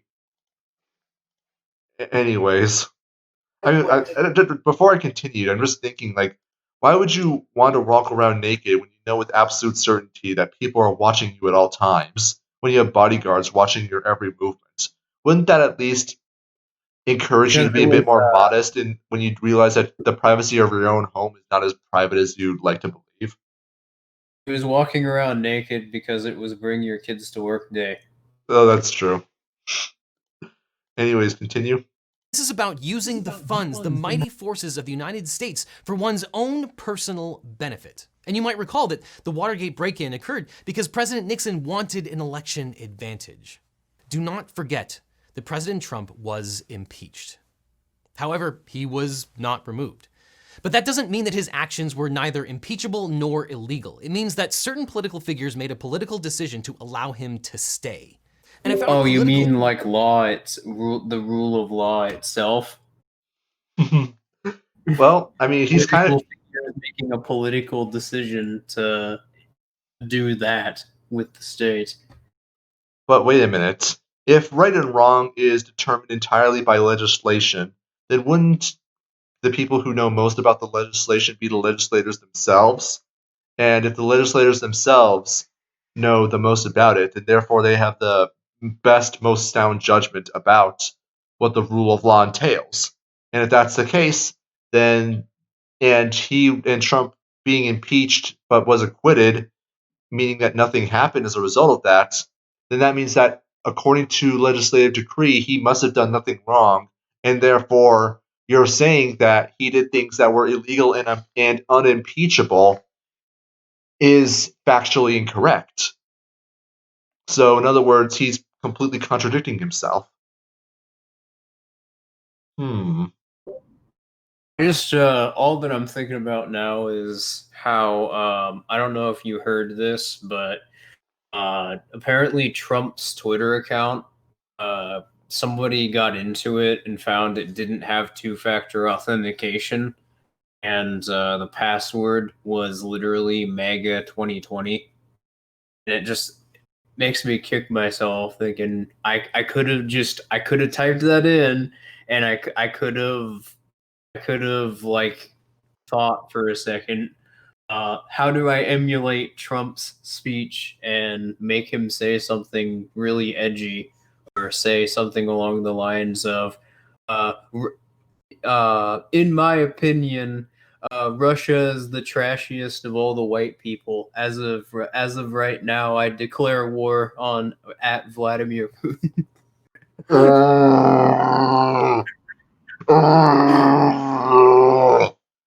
I declare war on you because you're the head of the government of the country that has the trashiest of all the white people. I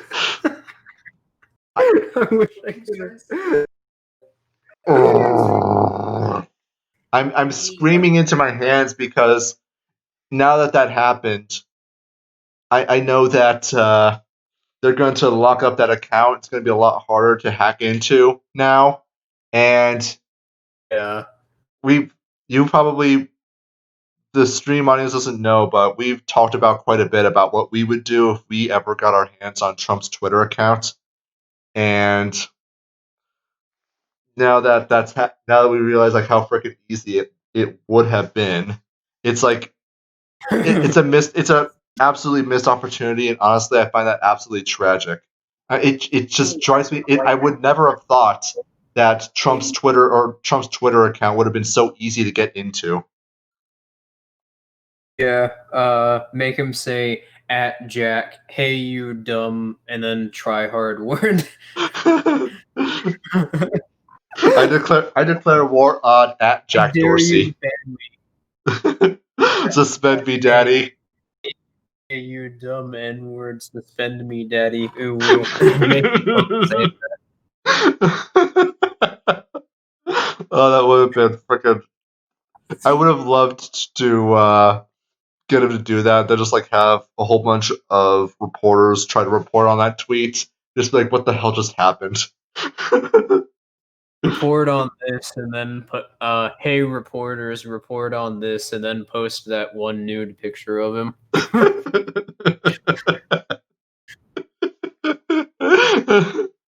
Oh, that would have been phenomenal, but unfortunately now it's going to be a little trickier to do that because Doing hashtag drunk, kiss my ass reporters, and then post the picture of him. that would have been phenomenal. I sincerely hope the guy who did break into his account actually No, he did was a something with white it. hat hacker. Fuck. So, like the cucks of the software community. Fuck. Reported it as a security breach and then gave it back. Oh, that makes me angry now.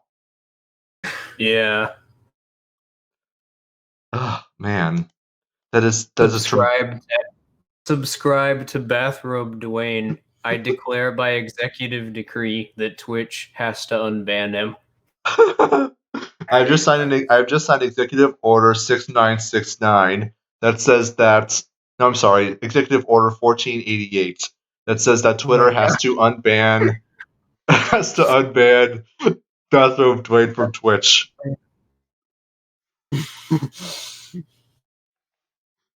He has a great stream. His- I'm truly a big fan. I'm a big fan, and his audience is amazing. Salute to the Tryhard Legion. All right, let's continue. Don't have the stones to do anything about it and would rather we just forgot the whole affair. It's our job to remember when we vote. And we've been lucky that much of the president's illegality has been boneheaded and incompetent, but we might not be so lucky next time. And that's how we bungled our way into the scandal of the Trump administration when the president started to politicize the entire enforcement wing of the executive branch, when the president fired the director of the FBI, specifically because he was investigating the president's ties to Russia. Then the president told the Russians.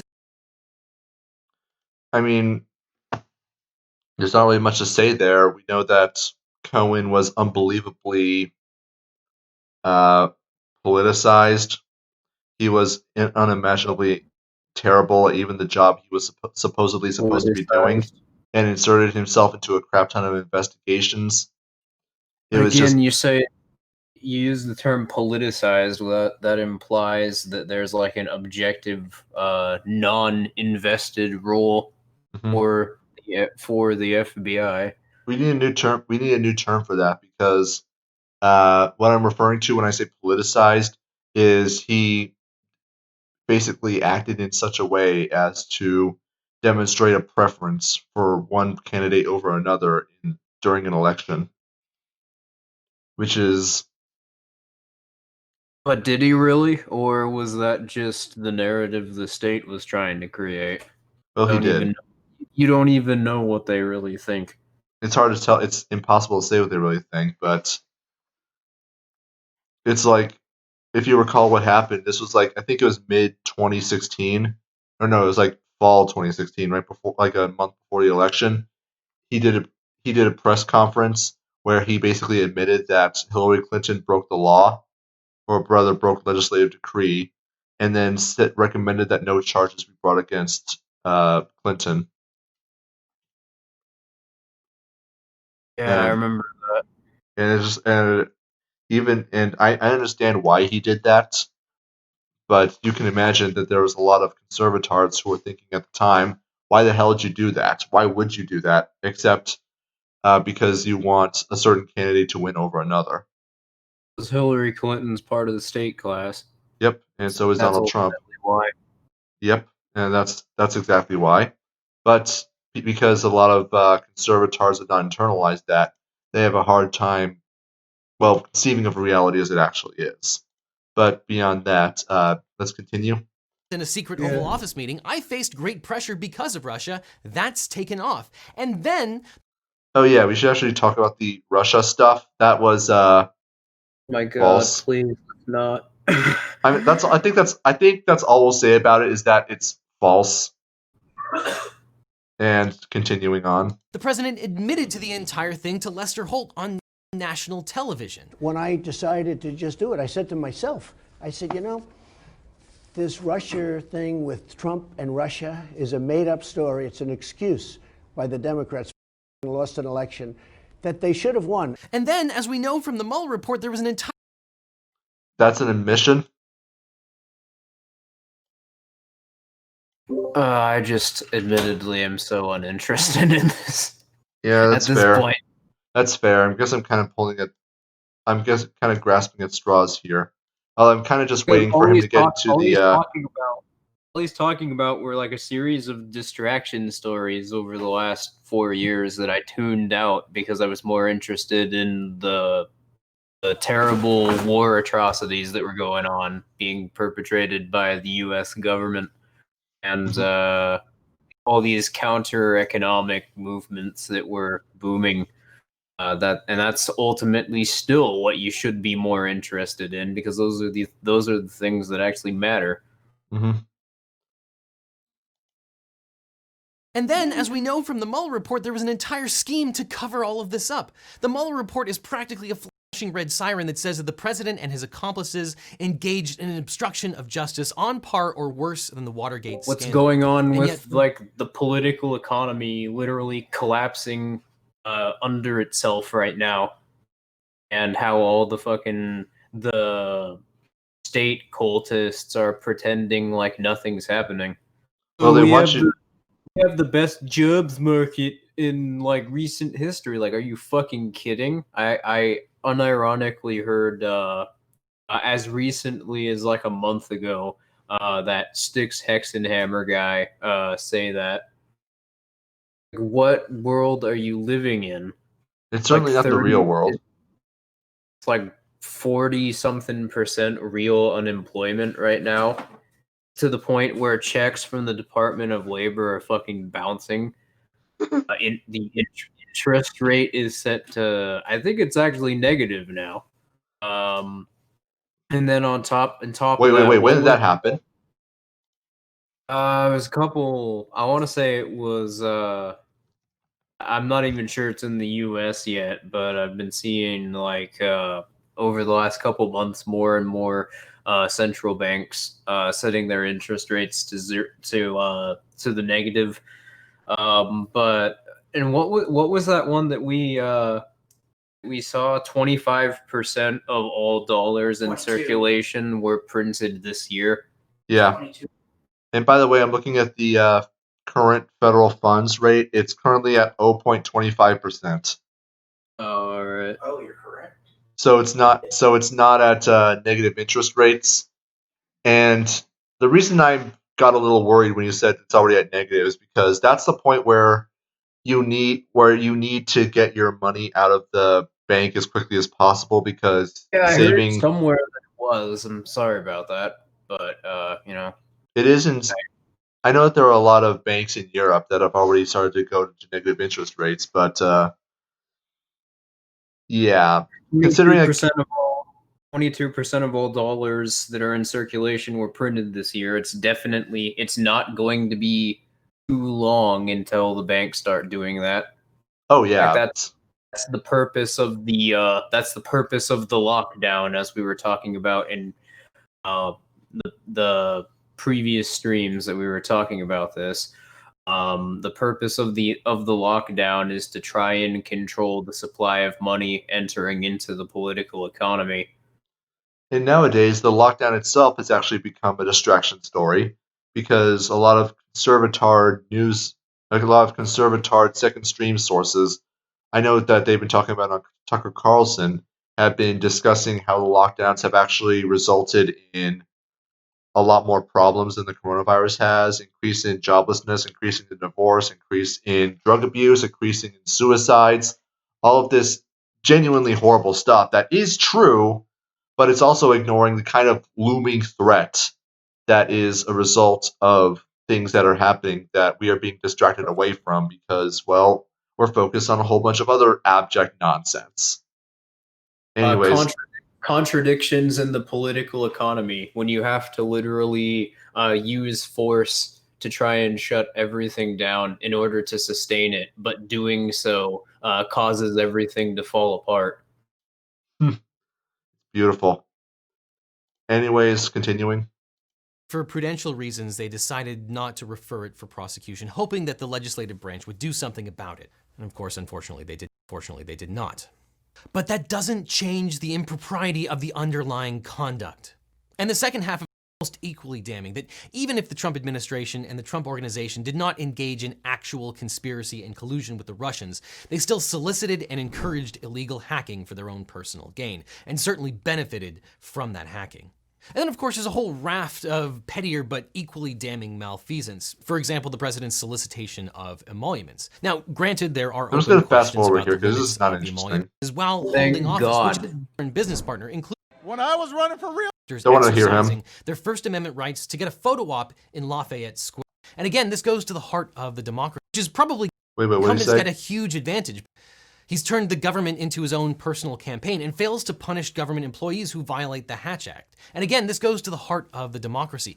Incumbents get a huge advantage by operating the levers of the government. And he seems to operate the entire US government as his own personal re-election campaign. They'll all do that. Which is probably good because the last 3 campaign heads that he's had are actual convicted felons, his cronies who have engaged in distribution. He interferes with the prosecution of his friends and lest we They let you do it. You can do anything. Whatever you want. than a lot of us could have imagined. This is apart from issues of politics. Might agree with you if you felt he didn't deserve the vote because he was wildly incompetent, like, Or almost a cleaning. Again, I say maybe you can, maybe you can't. I'm not a doctor. political, or that even if you agree 100% with what the president stands for, and there is a barbarian in the White House. President Trump is not the king of.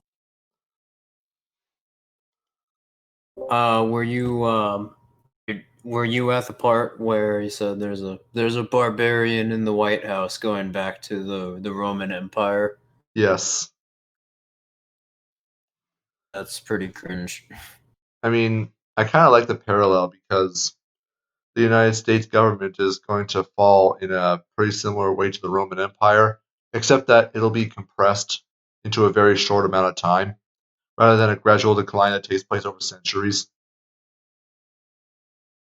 Yeah, people who are watching, you'll see what we mean by that pretty shortly. Alright, I'm just going to let it play. I fast forward to 9 minutes and 30 seconds, so there shouldn't be much left. We were previously 5 minutes, so I skipped over like 4 minutes because it was just like, who cares? And we got a super chat from Yippio for $1.99. This guy's definitely a bottom. Which Oh. one? The lawyer. The lawyer, probably. Yeah, most likely. All right. So is there any more of the video to talk about, or? Yes, we have 1 minute left. Of law and order. He cares about a certain kind of order, all right, but not the law. A vote for President Trump is a vote that says the law doesn't matter. It's a vote that says it's okay if the rich and powerful use the law unequally. Well, I mean, it doesn't matter who you vote for. That's going to be the same no matter what. And I can guarantee you with absolute certainty that if Biden wins and the status quo is maintained, that he is going to somehow be surprised, even though I can tell by looking at him that he's older than me, and so he's seen this a lot more often than I have. I don't know how politically active he has or has not been, but I have a reasonable expectation that he would have observed a lot of people saying that it's the most important election in our lifetime, multiple times. Yeah, investing all of your time and resources into either campaigning or quote unquote political action, or just working in the political economy, associating with banks, working a wage job for one of these legal market actors. That is what ensures that the powerful continue to have a privileged place in society. The way that you actually undermine that is through counter-economizing and deliberately acting to subvert their ability to maintain that role in society, to disempower people and to leverage themselves into that position. Mm-hmm. Every time something happens or something is done in the name of trying to stop the rich and powerful, it always results in an increasing amount of centralized power in the hands of the ruling elite, who are the rich and powerful in the first place. It's almost as if the narrative that they're putting forward is a complete lie, and they just want us to feel good about being forced into paying for our own enslavement. I was just gonna say, yeah, unless it's its actual libertarian means. So trying to introduce competition and different alternatives to them, and giving people or allowing people creating the tools that allow people to use their own resources in ways that they otherwise wouldn't be able to in the legal framework created by the state. Hmm. And it's fair to say that if you're really concerned about politicians like Donald Trump, like Hillary Clinton, and what's his name, the dementia patient, Joe Biden from Joe Biden, from Bo Biden to from actually like breaking the rule of law, there's no reason you should be a statist at all. The only reason that they can get away with the kind of crap that they did is because, well, they're politicians. The whole point of legislative decree, as we said very early on in the stream, is to create a double standard by which certain people, certain politically connected classes are able to get away with it. Whereas I can tell you with absolute certainty that in a freed society, like in an actually freed society, the likes of Donald Trump would not be able to get away with the kind of crap that they have.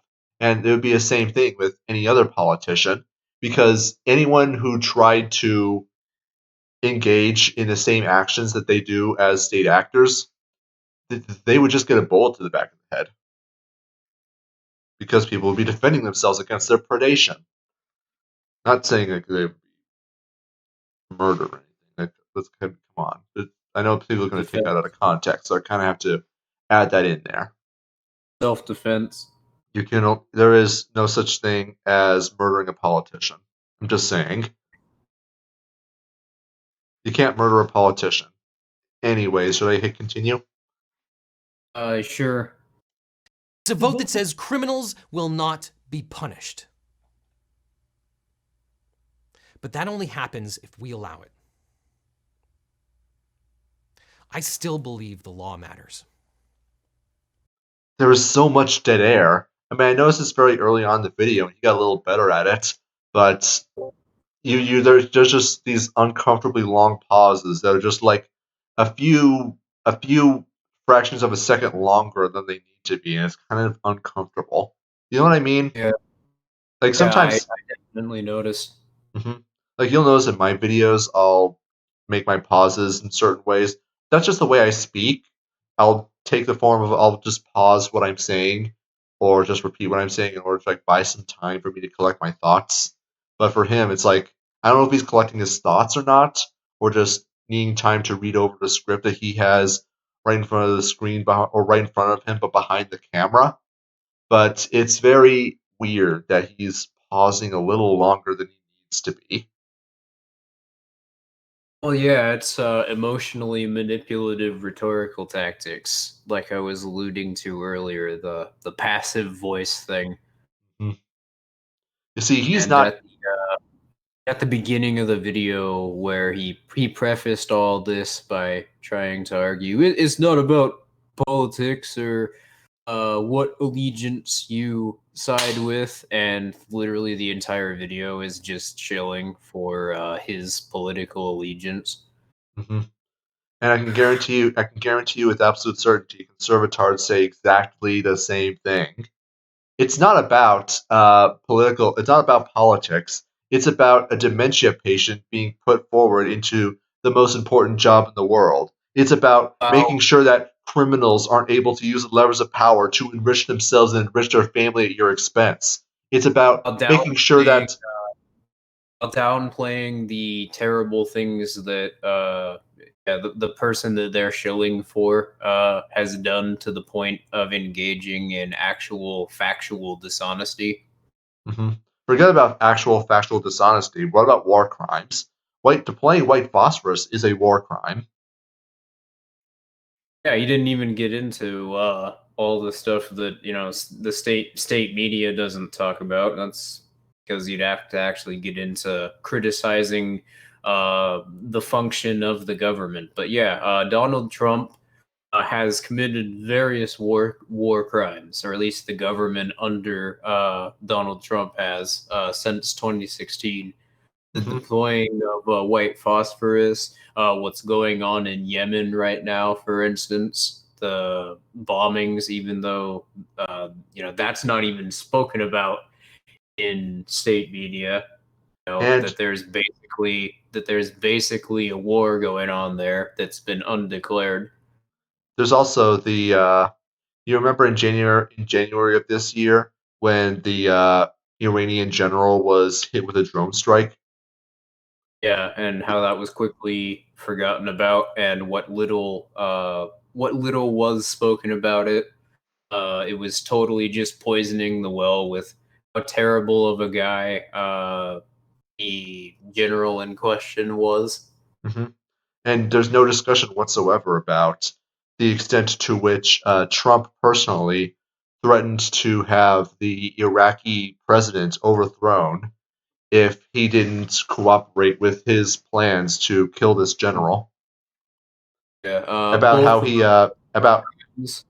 about how Trump threatened to have random terrorist attacks occur in the streets specifically to create social unrest, and how during the social unrest he will have snipers deployed to randomly shoot people in the streets, both protesters and legislation enforcers, to create as much tension and unrest as possible, all of which, by the way, completely manifested when the Iraqi president didn't bow down to Trump's demands, as well as vaguely alluding to his possible assassination, which led to the Iraqi president actually resigning from his position because he feared for his life, and how everything that Trump apparently threatened him with actually came through. And so you can easily just come to the conclusion that Trump is a monster, a war criminal, a very nasty, evil person, to use And Trump's there's own words.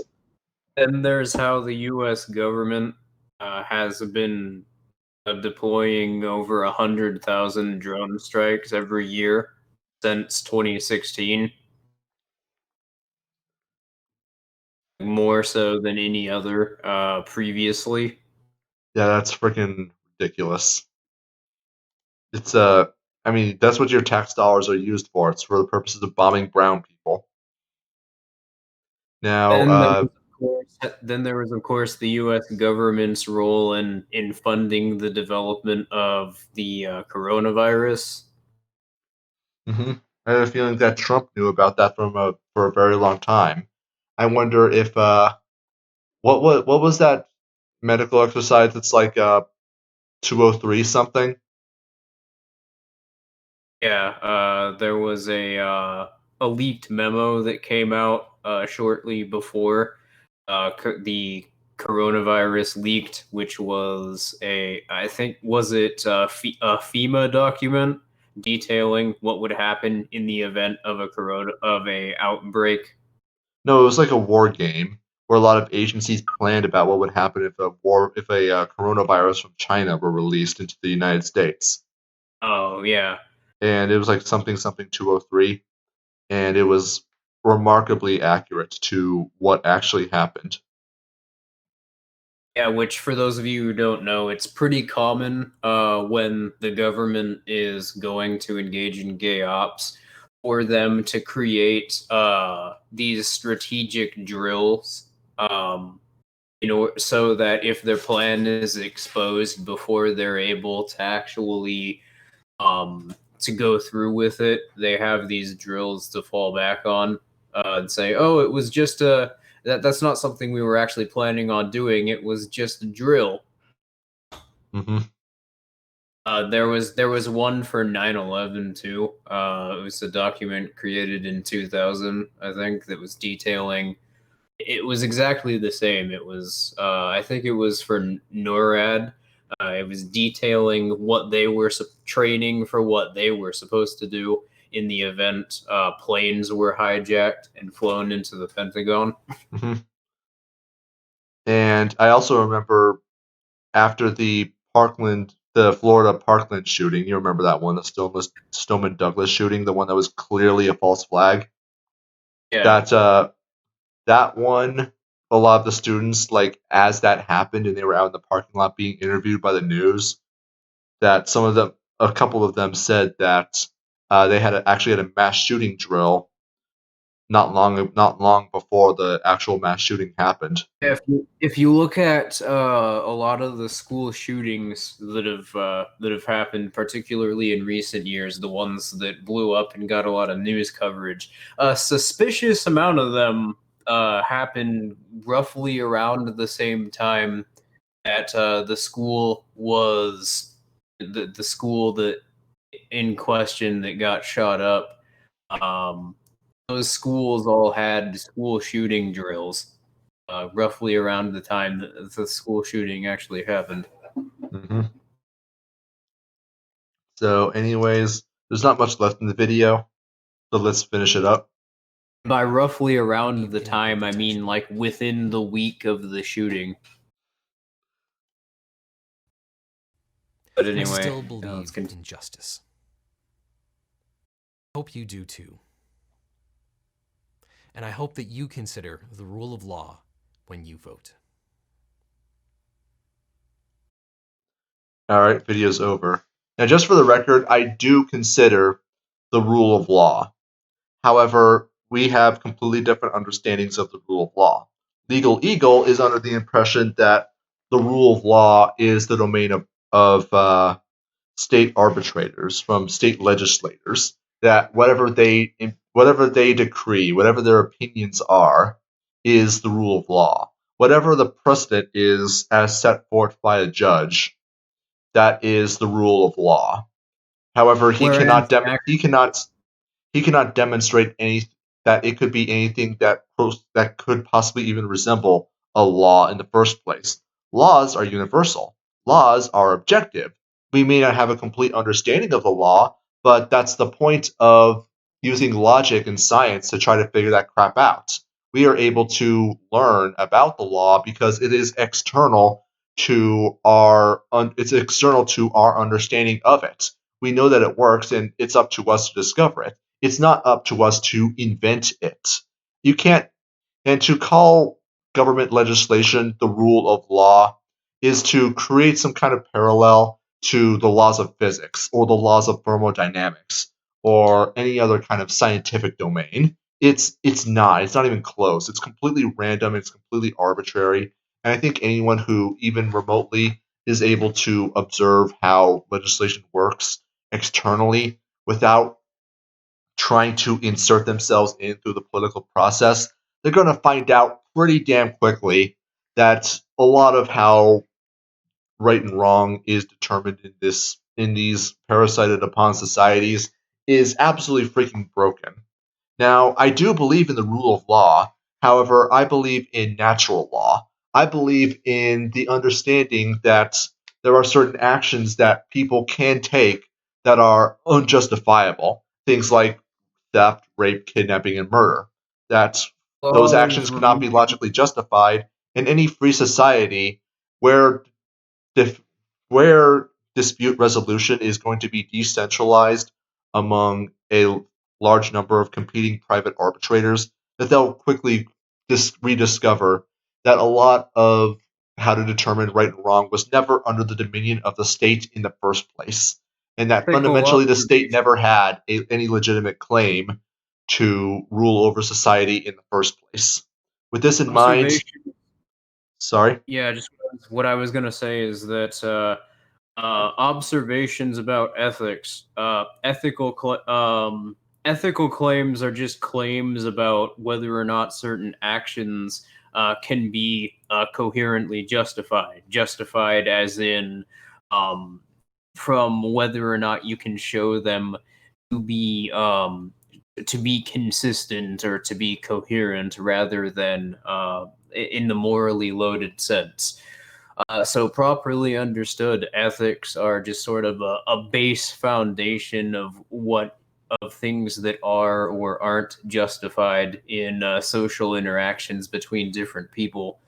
That being the case, uh, actually arriving at a lawful, a free society is alleviating, is deliberately removing things from society that enable coercion to exist and make it more difficult for people to actually defend their rights.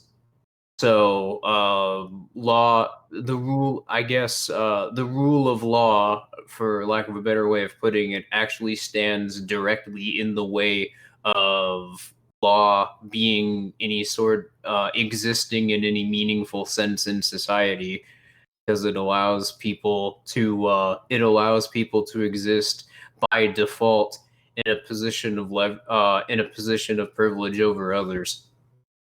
Hmm. And all I wanted to point out is that what we believe is the rule of law. However, our law is natural law. It's an observation about certain behaviors and about ethics that we can logically demonstrate and logically defend. They can't do that if you can't do that if you're a statist. You can't do that if you believe that law is just the domain of legislators to be imposed upon society from the top down. It's just not possible. So, with this in mind, I do believe that, yes, we should vote for the rule of law. I agree with the premise of that title absolutely. However, the only way to vote for the rule of law is not to vote. There is no other way around it. Because when you vote, you equate your interests with that of state dominion. You equate your interests with the government, and that the only way you could achieve your interests is through government action and government coercion. So what you have to do is, of course, divorce yourself from government coercion entirely. This, of course, only not voting is just the beginning of the things you need to do. You need to participate in counter-economic activity. Start patronizing your local flea market or your local farmers market. Start getting your goods and services from pawn shops and paying in cash. Do everything you can to try to divorce yourself from the dominion of the state. And given that we're going to be entering hyperinflation in the not too distant future, you should have gotten cryptocurrency and gold and silver and precious metals yesterday. I mean, it's still not too late, but that window is rapidly approaching, and you really don't want to be in a position to be playing catch up rather than trying to reach your hand out to people who were left behind when the train left the station. Because I live counter economically, it's not really going to affect me the same way as it is somebody who's working in a white market job for a wage, somebody who has all their savings in some credit union or a white market bank. Um, it's not going to affect me the same way that it would somebody who put all their time and resources into campaigning or quote unquote political action. My point though is, not to say, it's not going to affect me. No, it's that you all should do the same. Obviously, I obviously it moves all of us closer to our desired ends if we were to just counter economize with each other, and on top of that, it means you're not going to get as hard because you're not going to get hit as hard in the upcoming depression because you're not going to have any of your assets invested in the legal economy. Hmm. And how about you tell the audience, because I'm seeing a person in the comment asking how to get crypto? Yeah, there are a couple of different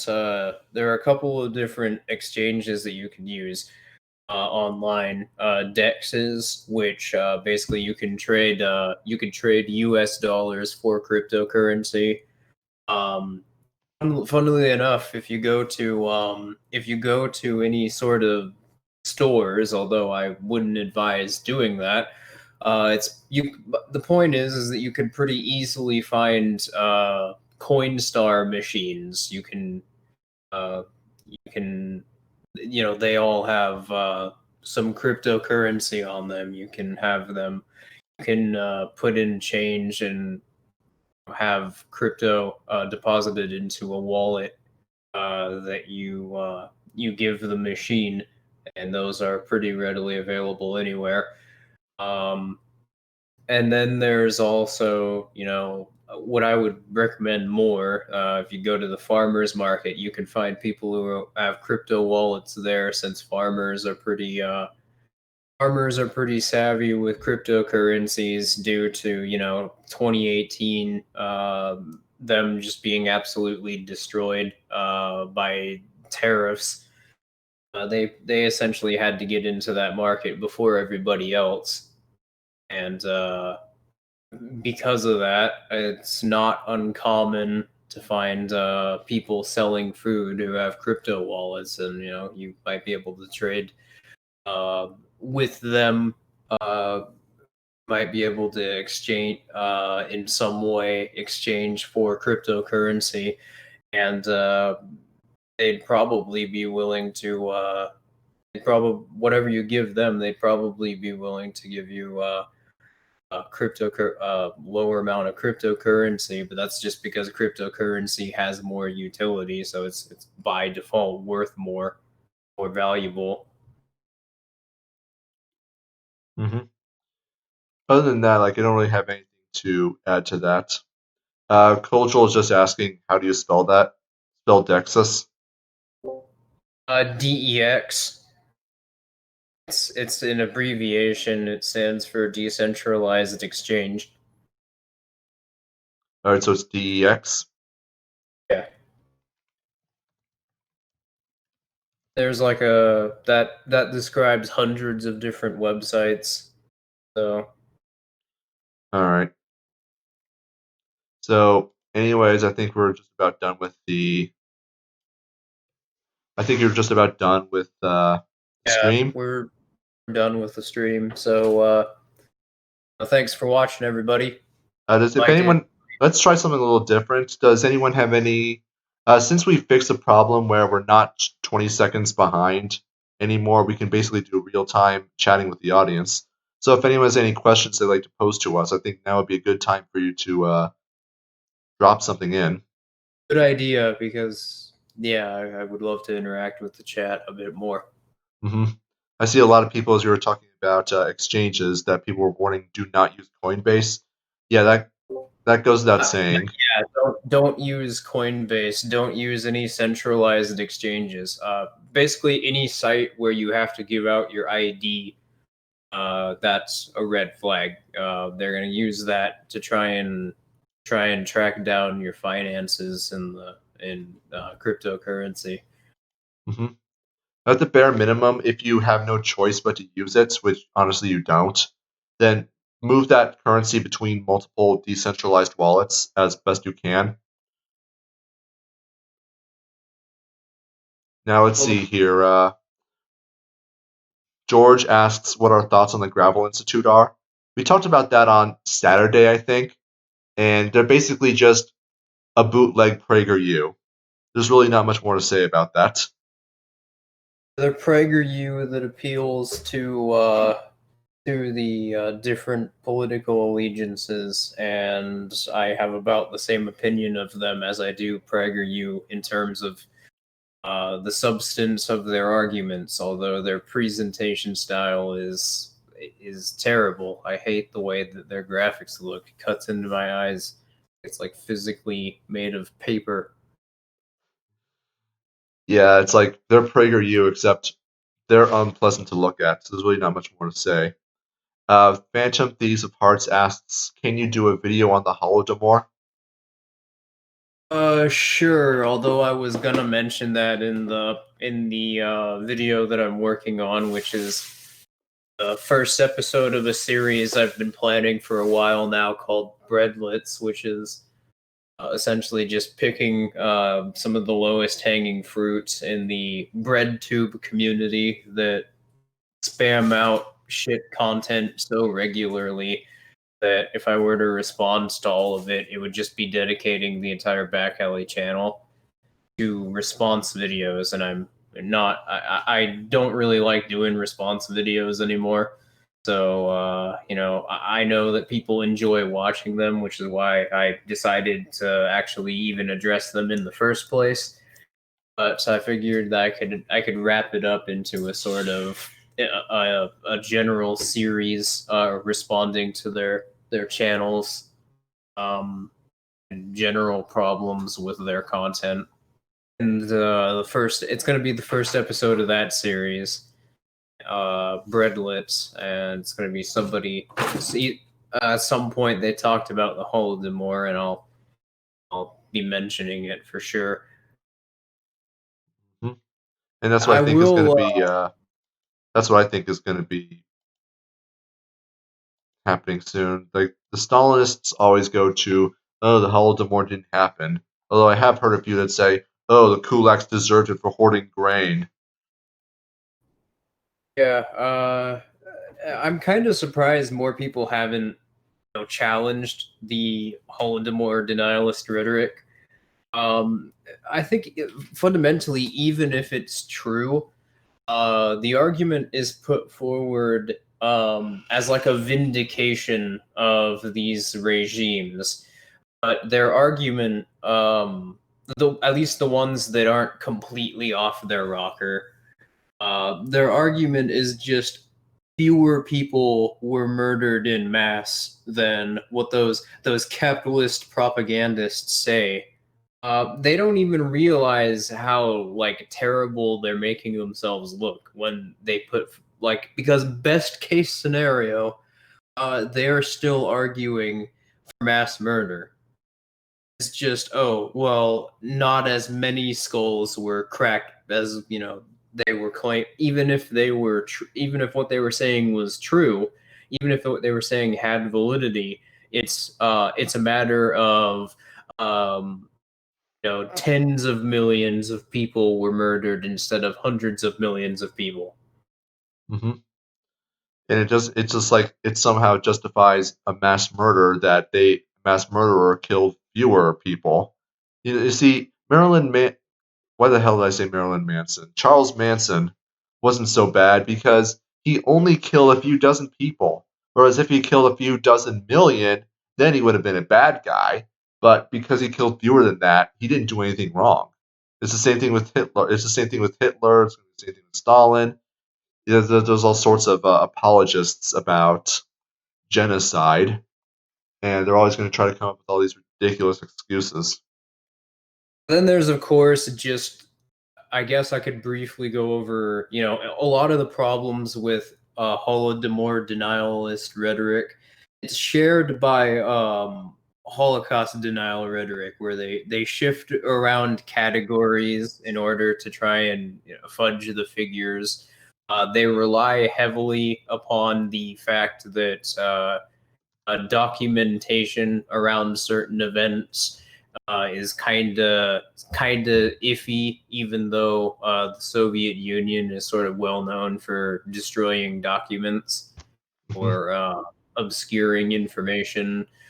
And when that doesn't work, they refer to baselessly insinuating that there is some sort of conspiracy for presenting the narrative in the way that it's been presented. If they can't deny the information, they just present it in a way where they poison the well by making it seem as though it's been dishonestly edited somehow, even though they don't prove it, and they don't even try to explicitly make that case. So, yeah, a lot of the argument is just based on rhetorical fuckery and misinformation, not surprisingly, or misrepresenting the opposing side's arguments, or the historical the arguments presented by historians. Mm-hmm. And someone asked, "Will you guys do any videos on gun rights anymore?" Honestly, no, because it doesn't. That subject doesn't interest me like at all. Same reason I don't make videos about any other quote unquote policy debates. Because I mean, I guess I may talk about it if it's just like advertising new things that come out because of defense distributed. At this point, I think that Cody Wilson said it best that that debate is over. It's not interesting to talk about anymore because no matter what the state does, the gun rights position is just find ways to make sure as many people have guns as possible and make it so the resources available to print guns are as widely distributed as possible. And I'm pretty much taking the same approach. That there's no point anymore. Anything that we can talk about in terms of gun rights is equally as applicable to property rights, and I just might as well talk about property rights, which is significantly more nuanced and interesting. And the Yeah. point is that if you want to secure your property rights, which includes gun rights, against the state, then you have to act counter-economically and behave in such a way that whatever the state's arbitrary legislation does has ultimately no impact on you, your production, and your access to resources. Now, that's not Which is always why easier for the most people, but it just shows that there's an impetus for people to improve the extent to which they operate counter-economically. Which is generally the reason why these policy debate videos are just not very interesting. Because no matter what the policy is, I'm gonna have the exact same thing to say about it. Then on top of that, there's the problem of talking about a subject within the context of a policy debate, sort of implicitly it implicitly treats like deregulation or the state decreeing that it's going to be less intrusive over that area of its legal market. It treats that as though that position is equal to the actual libertarian means of subverting the state's influence over that aspect of society altogether. So another reason why I'm not interested in making videos about policy debates is because I think that talking about subjects within that framework is misleading in a dangerous way. And Stephen S. asks, or just says that he thanks us for helping him solidify his understanding of libertarianism, and simply wants to ask, what are the... Sorry? I just said no problem to him. Oh, you're welcome. And he asks, what are the best private decentralized web browsers, and also good places to sell stuff? I'd say Pale Moon's, hands down the best one because it doesn't have it's based on Firefox's source code, except it doesn't have any of like the browser trackers, and its UI is pretty it's pretty customizable and user friendly. Although yeah, I've had issues with like the bookmarking feature, but that might just be me. I don't actually use the bookmarking feature all that much, but I see someone's recommending the Brave browser. I would not recommend that. Just use No. just use, what's it called? Yeah, use the Pale Moon browser. That's the one I use. Ungoogled Chromium is pretty good as well. It's basically Pale Moon in concept, except it's based on Chrome instead of Firefox. I would not recommend Chromium because, well, there's a lot of trackers involved in the Chromium source code in general, and those are like built into the system. What? I said ungoogled Chromium. It's different than Chromium. Oh, I didn't. I've not heard about that. It's based on Chromium or Chrome, but it has all the Google trackers taken out. No, that's one I haven't heard before. I'll have to check it out. And he's also asking what are some good sites to sell stuff at. I mean, it depends on the business. Well, there's an app that you can download. It's called I think it's like Agorist.marketplace. That it's like an online app, except it's an actual an actual application that you could buy and sell stuff through. So I'm not entirely sure if that's the name of it, but I've seen that floating around. Open Bazaar is a pretty good one as well. I don't know. It's just it's good to do some to do online trading in general, though again you probably would want to disassociate from the white market firms.